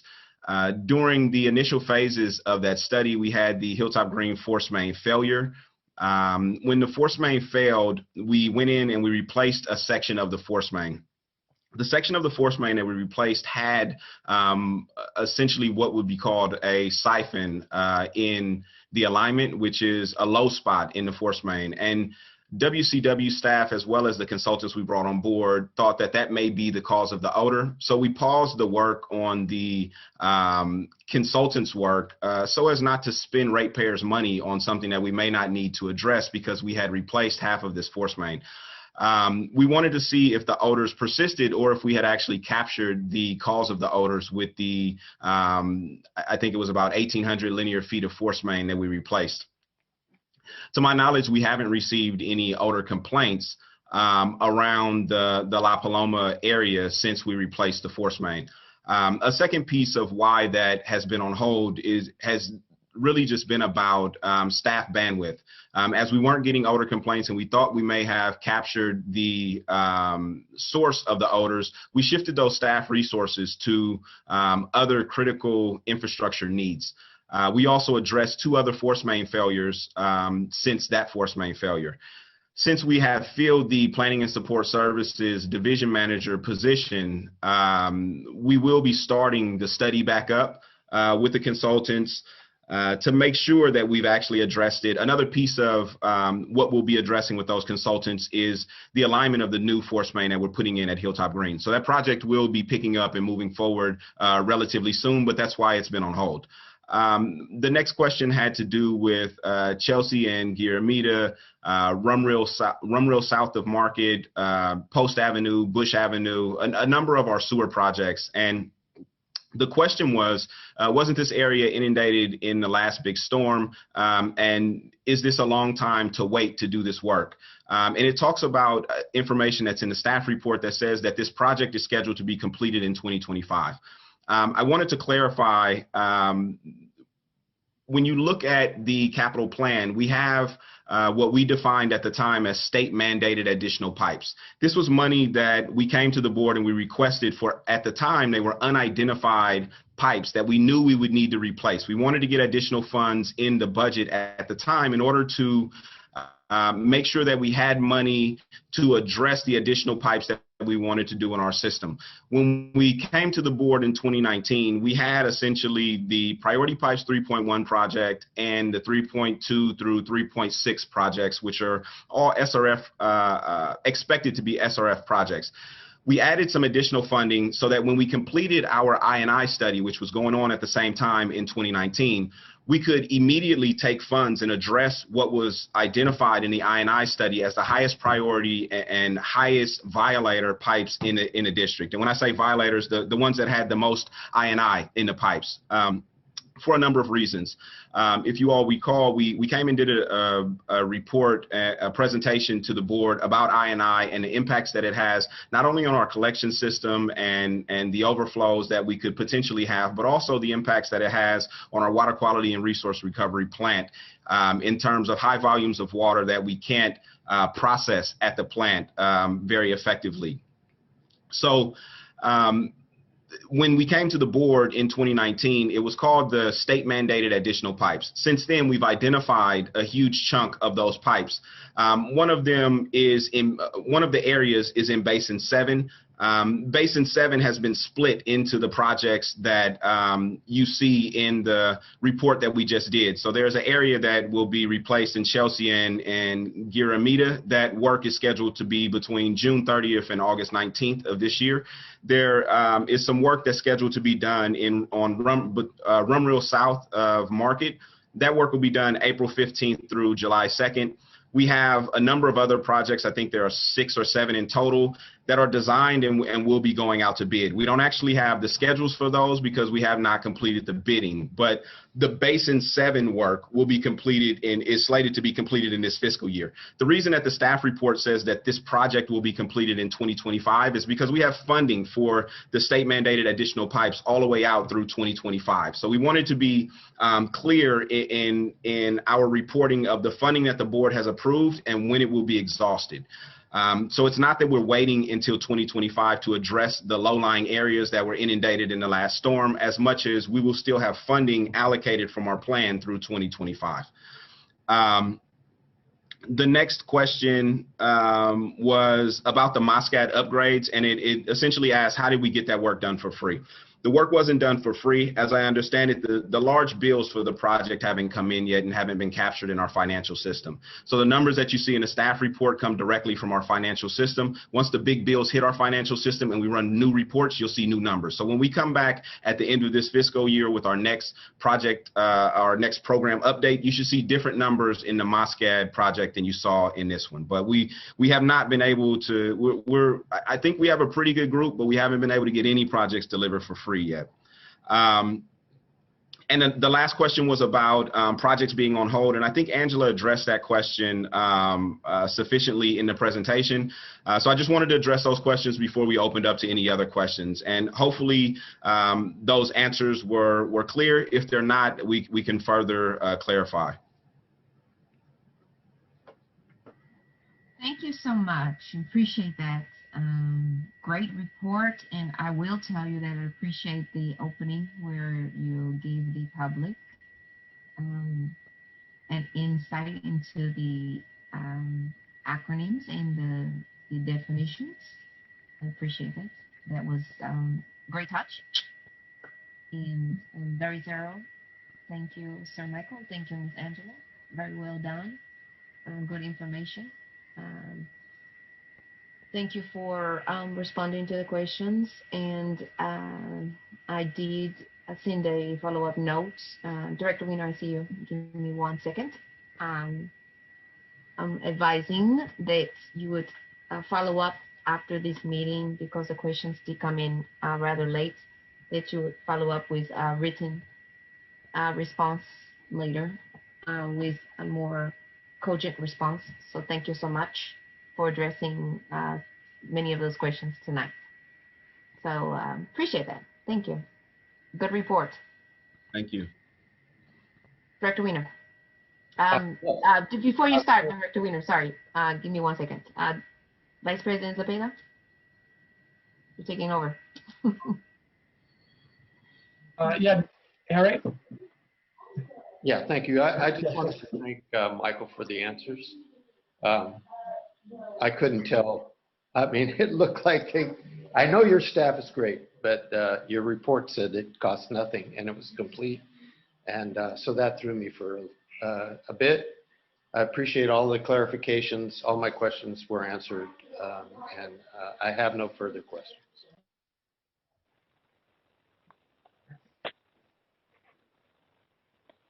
Yes, sir. So let me stop Harry's time and put my own.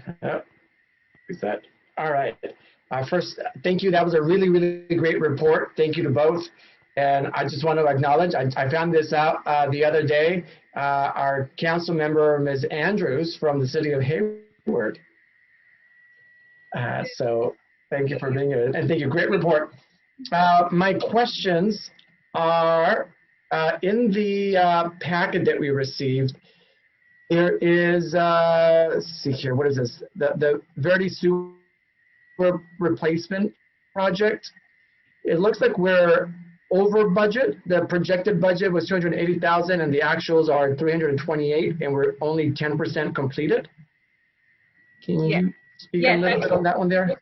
I can speak to that, and thank you for asking that question. Part of our financial systems is one of the reasons why we are looking for a more robust financial system that captures capital programs, is that it captures work that is contributing from other divisions. And so our separate funding for doing the work is including the CSO's maintenance work for Via Verde. And so it's continuing to build against that project, but we don't have it separated to reflect that this is part of the project budget in that capacity. And so we are waiting for the state to finish review of the design, but the design is complete and has been forwarded. And so once the design is approved, then the jurisdictions and other utility agencies that will be part of that project we'll have them move forward on construction, and then you'll see that project move faster, but we're just waiting on state approval for the design. But that's why you see that particular project is over budget, because the CSO maintenance is billing against that as well. And if I could Perfect. Thank you for that. Oh, yes. clarify just a little bit, the project itself, so that we're all on the same page, is not a construction project of ours. We had a landslide on Villa Verde, I think it was about 4 years ago. It took out our sewer line and a number of other utilities in the area. The city of Richmond is constructing that project, and it's essentially just going to be a reimbursement from the district to the city of Richmond for the construction.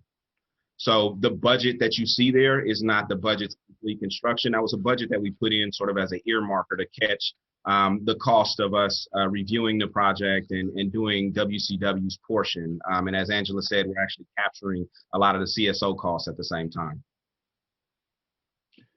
Perfect. Thank you for that additional information, Michael. My other question in regards to the sea level rise project, the originally planned completion date was July 2020, and I get COVID, but it looks like now the new date is July 2029. That's a huge year difference. Do we know why there's that huge gap? I'll respond to that one, Angela.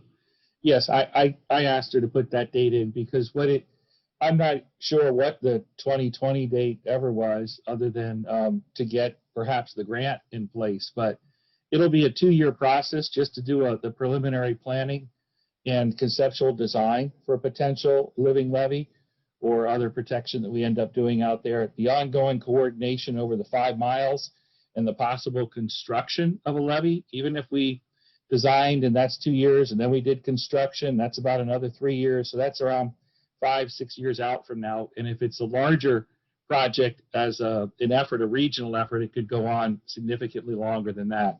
It took the county of Contra Costa 12 years to get the Walnut Creek restoration project planned, funded, approved, all the permits, and constructed. So it's a long-term project, but the steps are moving. We're issuing the RFP. We have the grant from the Restoration Authority, and we'll be moving into the preliminary planning phase of that shortly.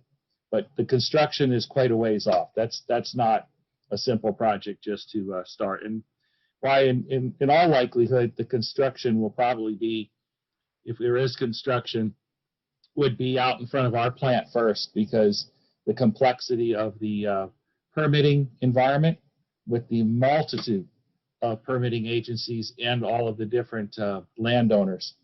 So we may see construction out in front of the treatment plant 3-4 years from now. Yeah, if I could just clarify on the 2020 date. When we came to the board in 2019, we were asked to put some money in to do something. So we didn't have a really good scope of what we were doing, and it was a plug date and a plug number, and now we have a real number. That makes sense. Thank you so much for that explanation there. I was like, well, that's a huge jump. So thank you for that. My other question is in regards to the Hilltop paving project. I know that in the presentation, we also talk about the RV charging. It's kind of put on hold. Do we know why we're putting it on hold? Do we need additional funding? Is it timeline? Is it? The EV charging is slated to be a part of the ESCO project. So if the ESCO project moves forward, it'll move forward with that. If the ESCO project doesn't move forward, then we'll have to address it separately. Okay. Perfect. Thank But you it for is, but it is part of the design in the ESCO project. Perfect. And then we're keeping it on the back radar somewhere so that if it doesn't go through, we can still move this forward. Yes. So when we were looking at the presentation, Angela had the section that showed the on hold projects. They're in that bucket of on hold so that we don't lose them. If the ESCO project doesn't go forward, the on hold projects that are in there because of ESCO will move back onto our capital plan and start moving forward. But we don't want to exhaust funds designing those projects if they're going to be part of the ESCO project. So the ESCO project has a couple of our projects sort of in limbo. They're not super critical projects that we need to force to move forward today. They are projects that can wait for us to figure out the ESCO project. But if that doesn't go forward, we will put them back into our process and move them forward separate from that. All right. Thank you so much. No more questions. Thank you so much. Thank you, Vice President Zepeda. And I just want to say that in relation to the levy, yes, my understanding is it takes at least 7 years for that to happen. That's what I heard in one of the meetings that I was attending, one of the community meetings. So it makes sense. The 2029 does make sense. Director Stanley, your box lit up a minute ago. Did you have a comment or question? It's minor, and I can send it through as a question after this meeting. Okay, you want to send it to me? Just go ahead and send it to me and I'll get it in. Oh, you're welcome. What? Just send it to me and I'll get it in for you. Yes, I will, and I do want to thank Angela and Michael. What a fine job you did. Thank you so much. Thank you. All right. So if there's no more questions, and do we have any public comments on this, Madam Clerk? Madam President, we do not have any public comment for this item. I remember to ask you. Thank you. Great job. Thank you. Back to you, Sir Andrew. Okay, thank you very much. Item number 5, which is the mid-year budget update, and we'll be hearing from Justin again, as he'll be providing the staff report on this. Okay, great, thank you very much, Andrew. I'm going to share my screen and get us into our budget presentation. So tonight, I will be giving you an update on our mid-year budget. So we are a little bit over halfway through the fiscal year 2021 budget. So I'll give you a brief update and give you a status of where we're at so far based on our the approved budget. So starting off with revenues, since through the end of January of 21, we've received about 55% of our budgeted revenues.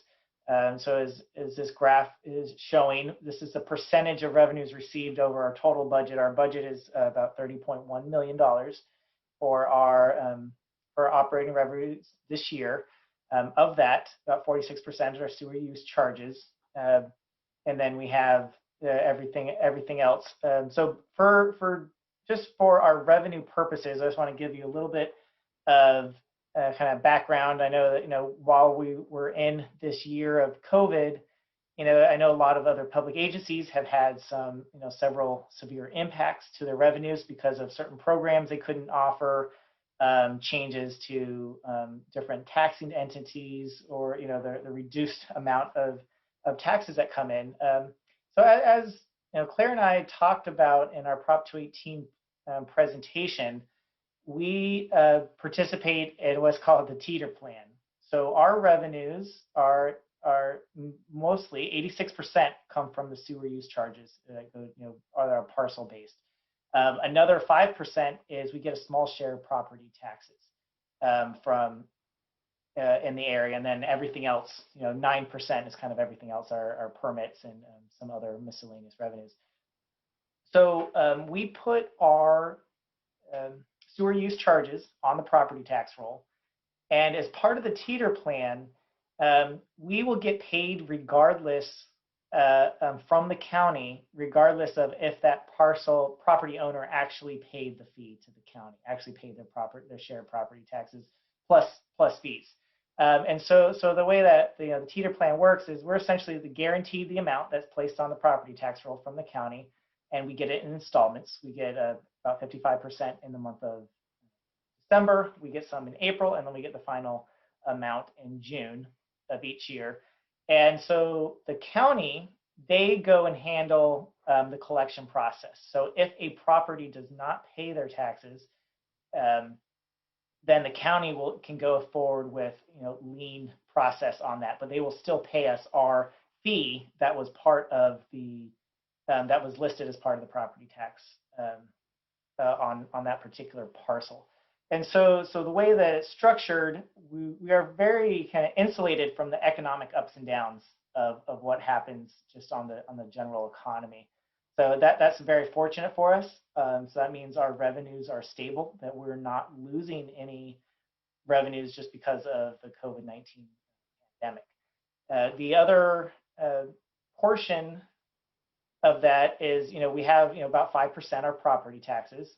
So those are essentially, because the district has been around for so long, and just kind of how we were one of the taxing entities pre-Prop 13. So there's a small share that West County Wastewater received, and it's mostly kind of in the San Pablo area. But so the way that the housing market is going, there's a very high demand for housing. Prices are increasing. So because we are seeing that, as properties turn over and the properties are increasing, we actually are going to see a stable or an increasing property tax revenues over the next. If we saw that the housing was declining, the values of homes were declining, we would see that portion of our taxes would also decline. So we're in a fortunate situation.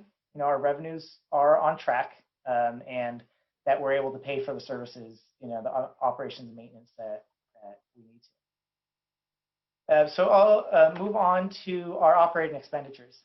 So we've spent about 56% of our budget. So our personnel, this graph just represents what portion is spent, personnel and non-personnel, and then how much is remaining. So on the personnel side, we're largely on track. We do have several vacancies, so we're slightly under budget if we were fully staffed at this time. Our non-personnel, we've spent quite a bit more than we've anticipated. We're at 65%. And a large portion of that is, we've gone to the board twice this fiscal year, and it's related to dewatering our solids at the Water Quality and Resource Recovery Plant. A decision was made based on an inspection and safety to shut down both digesters, and that has an associated cost of the first several months about $250,000 a month. Now it's about $200,000 a month that we'll be paying for dewatering the solids until we are able to reconstruct 2 new digesters. And so that is a good portion of our overage. I'll get into kind of some of the others in just a second. So the other one, I just talked about the dewatering. We're asking that the board amend our operating budget. One is the legal services by $752,000.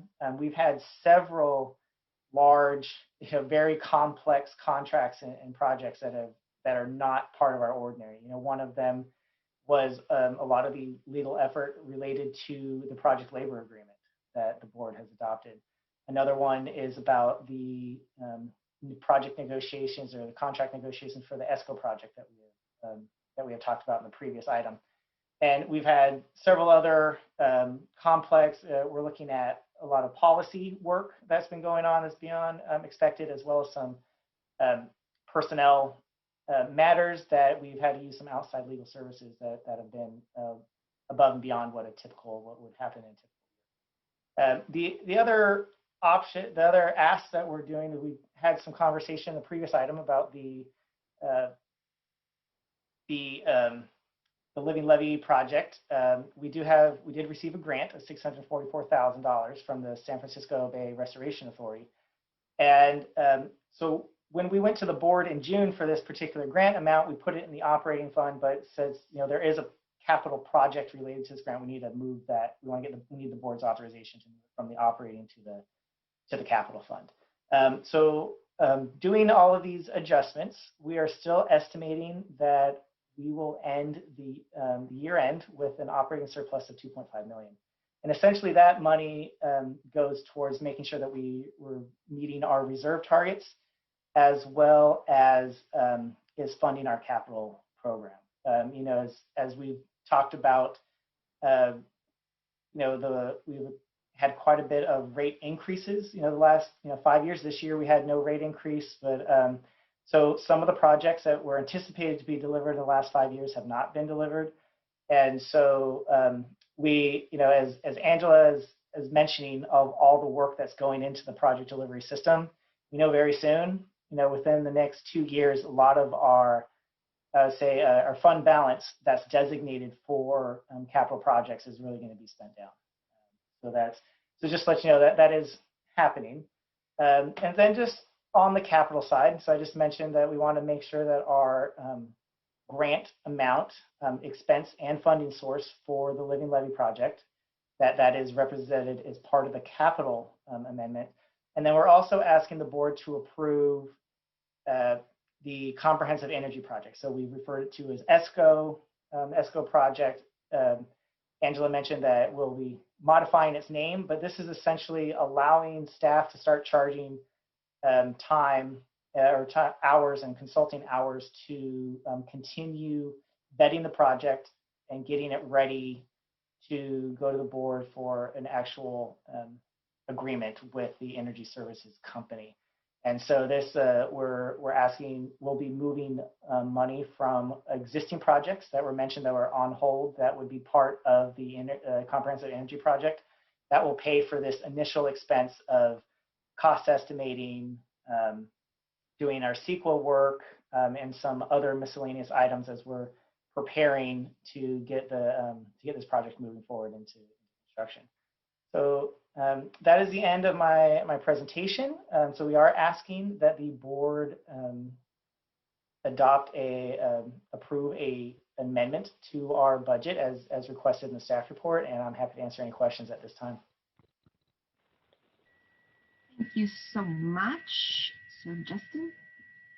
Good report. Board members, fellow directors, do you have any questions for Sir Justin before we move on with this item? Yes, Vice President. Justin, good presentation. My question to you, the CSDA sent us, their weekly newsletter a couple of weeks ago, and they were talking about a possible delay in property tax through either an executive or legislative action. Have we heard anything else in there? And if that was to happen, what would be the impact to our budget? Would we have to come back and redo it again, or that would mean that we would not be able to get our standard property taxes? Yeah, I haven't heard anything specific from the county at this point in time since it was proposed. That if that did get passed and there was a delay in when property taxes are due, that could impact when we receive our property tax allocation. So it would really be a question of cash flow, because unless some other law was changed, we would still be able to receive that portion of our fees that were placed on the property tax roll. So there's some nuances that I don't know how that would play out for us, whether the county would pay us regardless, of if the property taxes are due or not. So those are things that we just don't have an answer for right now. If that did happen, we would really have to pay attention to our cash flow. So right now, we have enough money in the bank to survive for many months without getting any revenues in. So that's where we would come at. I don't know if Claire has any specific legal ramifications. What would happen if that was our case? I have not heard anything specific to it. There is only one property tax postponement program that I'm aware of, and that is for seniors and the disabled, and there's a bunch of requirements. But at this time, I haven't heard anything, I guess, in the state that causes me to be concerned about that. They didn't change the property tax dates last year. So, but if we hear anything, we'll update the board. Yes, but because supposedly the businesses are trying to say, don't tax us, and if they're not getting taxed, then there will be no money going to the counties, et cetera. So it's the CSDA newsletter that came out. I can forward it along if you guys want to read it. But thank you, Justin, for that, and Claire. That's it for my questions for right now. Thank you, Vice President Davila. But I will tell you that this came up last year during COVID, and what came out of it, that's a state law. Then the Contra Costa County had a long discussion over it, and they came back and said they cannot change that provision in state law. All they can do is give you a deferral to pay your state taxes late if you file the waiver, which every county has a waiver that you can file, but they cannot waive the paying of taxes. That's what came up. And that's what I know that a lot of people were writing into CSDA about this last year and again this year, but they can't waive it altogether. And this has come up a lot. Thank you. Director Stanley, I saw that you were trying to say something. Yes, I have 3 quick questions. Go ahead. Is the PLA done yet? Yes. We finished it a couple of meetings ago. We voted on it. You voted yes? Yeah, I know, but it still wasn't quite done. So I just want to make sure that that was done. It's been fully executed. I can confirm that it has been fully executed and it's being incorporated into our current construction contracts. Okay, thank you. And I know that talking about the CSDA, or maybe it was CASA, Andrew had applied for some additional grant monies for our levy. I was wondering if we received any of those. The grant monies that we applied for were through Cal OES for planning around power shutdowns and contingency planning for power shutdowns. And right now they have not released. We checked on that a little over a week ago, and they haven't made decisions and haven't sent out a notices about that yet. There's no. Okay. I think you said something about the levy. We haven't sought any additional funds to the levy. We need to spend through what we have with the Restoration Authority and get more of a plan in place before we go looking for more dollars there. Okay, perhaps I was mistaken. And finally, for the last couple of budgets, I know that we asked that a line item get put into the budget to cover emergencies because we almost always have something that happens that costs between $1.5 million and $2 million. Do we have that budget item in the budget yet? Yeah, I can speak to that. We did provide that as part of the update that I presented in June of this last year. A line item, it's essentially not a budget item because we don't anticipate to spend it. It's essentially part of our reserves that we want to have for the board. So it's funding that is available if the need arises. So it is, we have it part of our plan. I didn't show it as any part of the report that was provided tonight. That's what I would come into a little bit more detail. We do need to update some of our financial reserves policies to formally include it, but it is part of our plan. I can provide that in our report that will go to our 2-year budget adoption in June. Okay, because where I get confused is we have this reserve amount, and it's often referred to, yes, there's money in the reserve amount, or it's in the reserve amount, but I never walk away from getting an answer thinking that there's a little barrier around X amount of dollars that we're saving and we're not going to touch for example, an emergency. So do we do that when it's in the reserve account?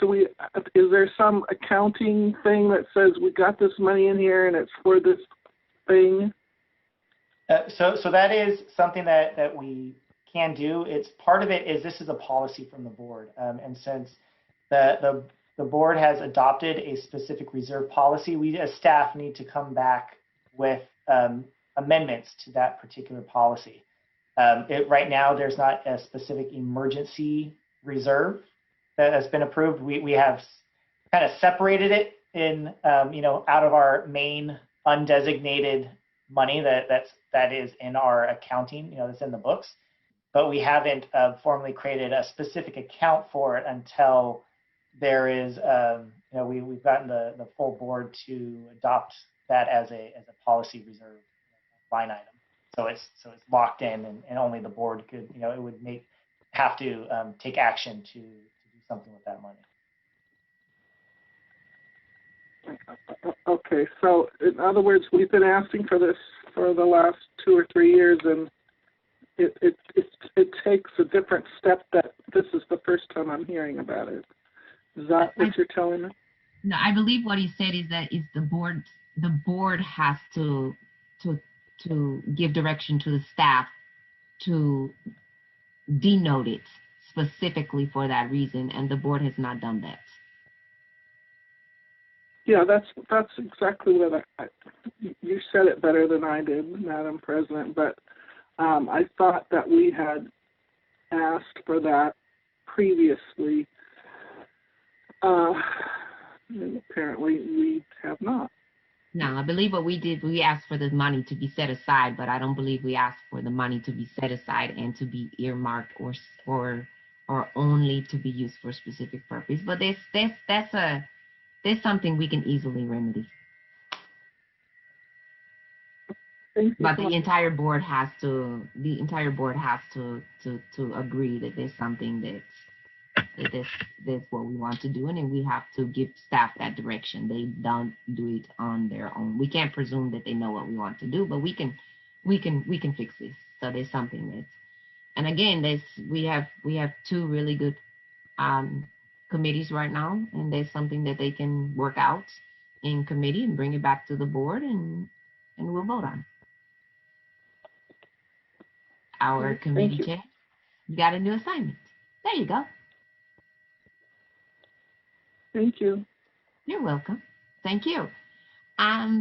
Before we move off of these, I did want to say thank you very much. It's a very good report, but we do need a vote on this item.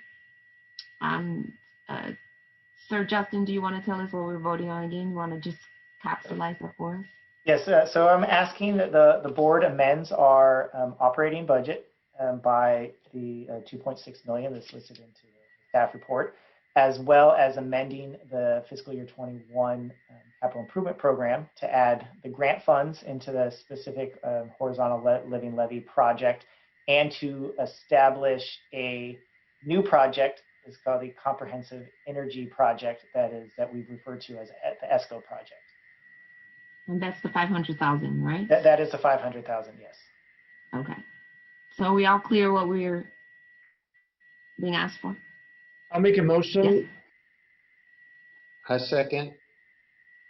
So it's been properly moved and seconded. No further discussion. Do we have any public comment on this item, Madam Clerk? Madam President, we do not have any public comment for this item. Thank you so much. Will you please call the votes? Thank you. Director Alvarado is absent, so we will start with Director Stanley. Yes. Director Weiner. Yes. Vice President Cepeda. Yes. And President Sedis. Yes, ma'am. Thank you. Motion passes 4-0. Wonderful. Thank you so much. Before we move to the next one, other business, I did want to have a comment to Mr. Savannah and Ms. Andrews. You said something about software, and I'm not sure if you, and Andrew, do you guys use PeopleSoft at all? PeopleSoft or Ellipse software? So I just want to make that recommendation. I can speak to that. If someone wants to hop on, you can. But for our financial system, we were extracting information from Encode, which is a primarily an accounting software. And we did go out for an RFP, and we do have 2 proposals that we are reviewing. We will be determining which one pretty shortly, but one was eBuilder and one was Procore. That will be focusing mainly on construction management and program management. That will tie into our financial system. Oh, Director Wiener's having a hard time hearing you. You were cutting out toward the end. Oh, can you hear me now? Yes, ma'am. Okay. So I was saying that we had 2 proposals that were coming in for for our project management, program management software that would speak to our financial system, which is Encode. And this will be focused on not just managing the finances of the project, but also a lot of documentation tracking, including requests for information, change orders, and then we will be able to better manage our projects through a software that's focused mainly on construction. Okay. I was just wondering what we're going to be using. Okay, thank you. Yeah. And what are we using for the budgeting software, Justin? Okay, so we're using the it's called Encode. It's from Tyler Technologies. Yeah, I know. Is the current that's the software that we're using for our financials and budgeting. Okay. Thank you. That was it. Back to you, Sir Andrew.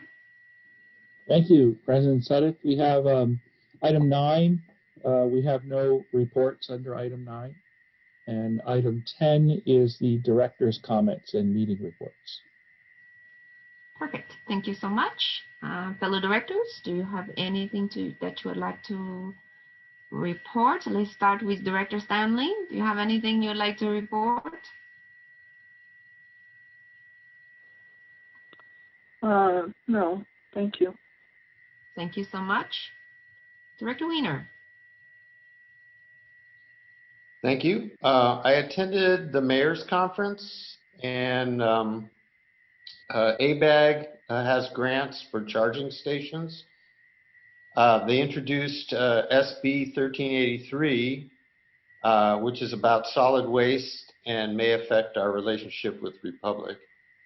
I attended the El Sobrante MAC, and EB Mudd had a speaker attend. They presented a deck to the assembled, and also EB Mudd is also celebrating 100 years this year. I would like to add the creation of a deck by staff of an approved presentation by board members to the future agenda, if I could. I guess we need to vote on that. Could you restate that? I'm sorry, I didn't get that. I'd like a board-approved presentation created so that when I attend a meeting like the MAC, I can present, I can pitch what we do, how we do it, who we do it for, all the stats, but I'd like it to be prepackaged so that I'm not riffing and everybody does the same one so that it's consistent. Like a summary of the district, like a district overview? Yes. Yeah, a presentation, a public presentation with a deck that could be given whenever, we attend a MAC or, get on the agenda for a MAC or something. Yeah, any of the meetings. And I don't think you need to vote on that. I think that's some direction we can give them. And actually, I know that Ms. Lisa's working on that. And that actually could go through one of your committees. Is that yours, Vice President? I'm on 2 committees, but you would ask Caesar or... I think it's the one that you're on with Director Alvarado, right? No. Which one is F&A? I don't know which one you guys are. Which one? I think FAC is Vice President Zepeda. Okay, so that one. I think it's that one, right? So maybe we can ask, maybe Andrew can give us some guidance, but I think either a committee or the staff might already have something, and then maybe they can present to us so we know how to present it. Yes, I think we can handle that in committee, and then you can come back and show it to the board, and then we can everyone can have it. I think it's a good idea, but I don't think we have to vote on that here. Yeah, I'll check on that with the general manager to see what it is she's already started working on. She did say she's already started on something, so good idea. Okay, you have more? Thank you, Andrew. You have more? Yes. Then I have a statement. Last weekend, the Senate failed to convict the loser Donald Trump for fomenting insurrection and trying to stop the peaceful transition of power. As citizens of this republic, we must continue to be extra vigilant that the forces of tyranny and white supremacy no longer get to have a place at the seat of power, locally, statewide, or nationally. The lives of our fellow citizens continue to be in danger while these frauds get elected and pretend to serve the people. Thank you. Good statement. Thank you very much. Did you throw your microphone down? No, I'm done. Thank you. No, I said, did you throw down your microphone? Throw it down. All right. There you go. Done. Thank you. Vice President Zepeda. You're supposed to say "wiener out" and then drop it, like Obama did. Obama out. Yeah. No, are you looking at me? Old Got it. I haven't quite gotten all the ins and outs yet, but I'll work on it. Okay. I think I made player blush more than I intended to.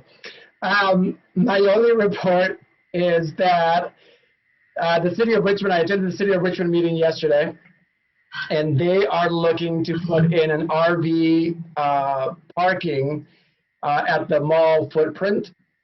Right now, there is debate about if it's going to come up here or not, and if so, how many. If they move forward with the RV parking at the mall, they're going to need some kind of sewage something or other. That's still up in the air how that would happen, whether it's a truck that comes in and gets it, or whether they install it into the pipe system, right? We don't know. We're hoping it doesn't come up here. There's a much better site down in a different location. But so far, that was one of the things. They went through their budget. I like ours a little bit better. The presentation was so much better. Numbers are cleaner. Over there, they were finding things that they didn't have before. It's like, look, we found money, but we don't know where that money went to. And thank you for doing a good job for us, is all I can say.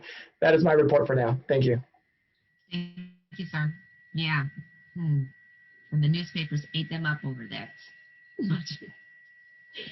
So I went to some of the same meetings, the mayor's conference, the city of Richmond. I also went to the board of supervisors, every one of their meetings for the last few weeks.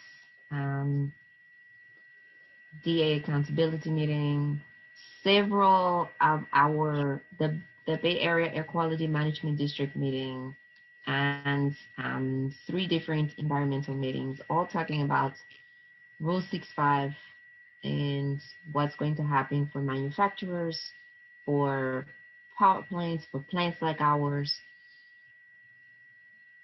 and emissions, and getting input from the community, from unions, from any of us who want to deal with air quality, water quality.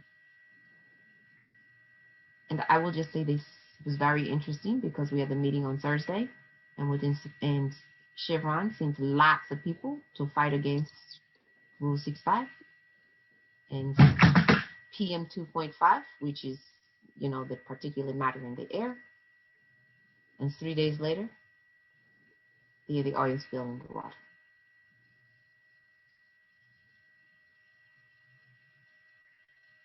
So, needless to say, those of us who are fighting for more stringent emissions control from everybody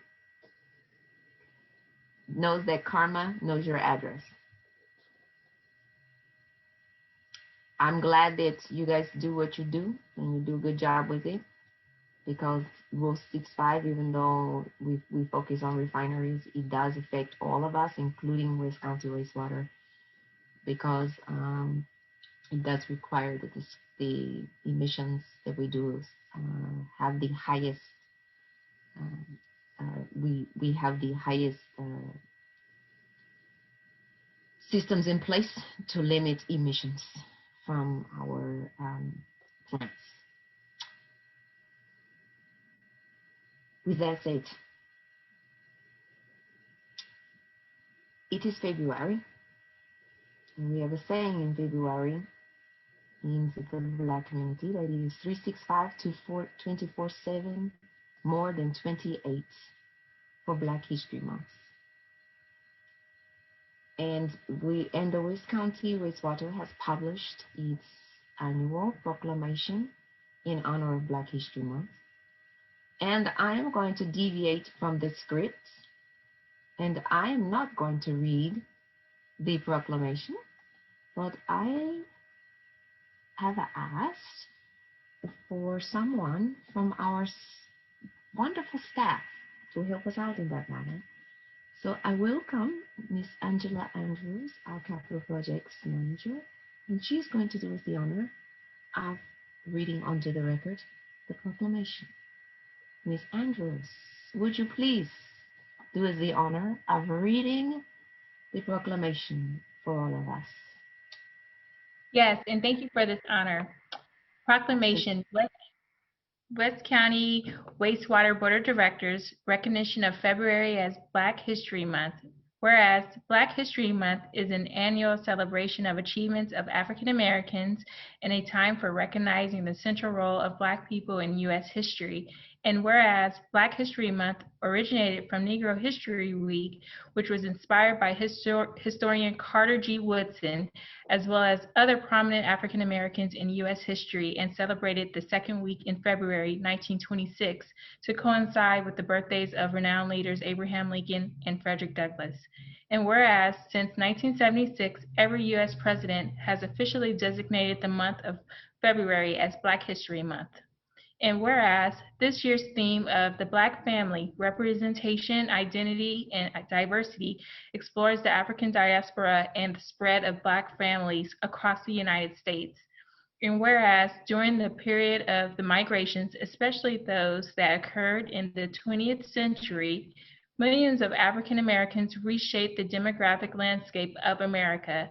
And whereas as a result of the migrations, a more diverse and stratified interracial and intraracial urban population emerged, introducing urban churches and new religions, new musical forms such as ragtime, blues, and jazz, and the blossoming of visual and literary arts. And whereas Black History Month is also an occasion to commemorate the countless contributions of African Americans, many who lived through and surmounted the scourge of slavery, segregation, racial prejudice, and discrimination to enrich every fiber of American life. And whereas the fabric of our nation is richer and stronger due to the significant influence and contributions of inspirational African American leaders, including sports legend Hank Aaron, Muhammad Ali, Jesse Owens, and Jackie Robinson, to human rights and political activists Harriet Tubman, Rosa Parks, Sojourner Truth, Malcolm X, and Dr. Martin Luther King Jr., to literary figures Ira Aldridge, Maya Angelou, Ida B. Wells Barnett, Phyllis Wheatley, and Walter Francis White, to statesmen Edward W. Brooke, Benjamin O. Davis Jr., Thurgood Marshall, Colin Powell, and Hiram Revels, and to musical icons John Coltrane, Duke Ellington, and Aretha Franklin, among many others. Now, therefore, be it resolved that the directors of West County Wastewater hereby proclaim February as Black History Month and encourages all constituents and visitors alike to join us in celebrating this special month. Thank you so very much. And well said, good reading. Do something to change the world any way that you can. I bid you all a good night. Thank you so much. And just remember, what we do makes a difference. Otherwise, we hear about it. Have a good night. Thank you, everyone. Good night, everyone. Good night, everyone.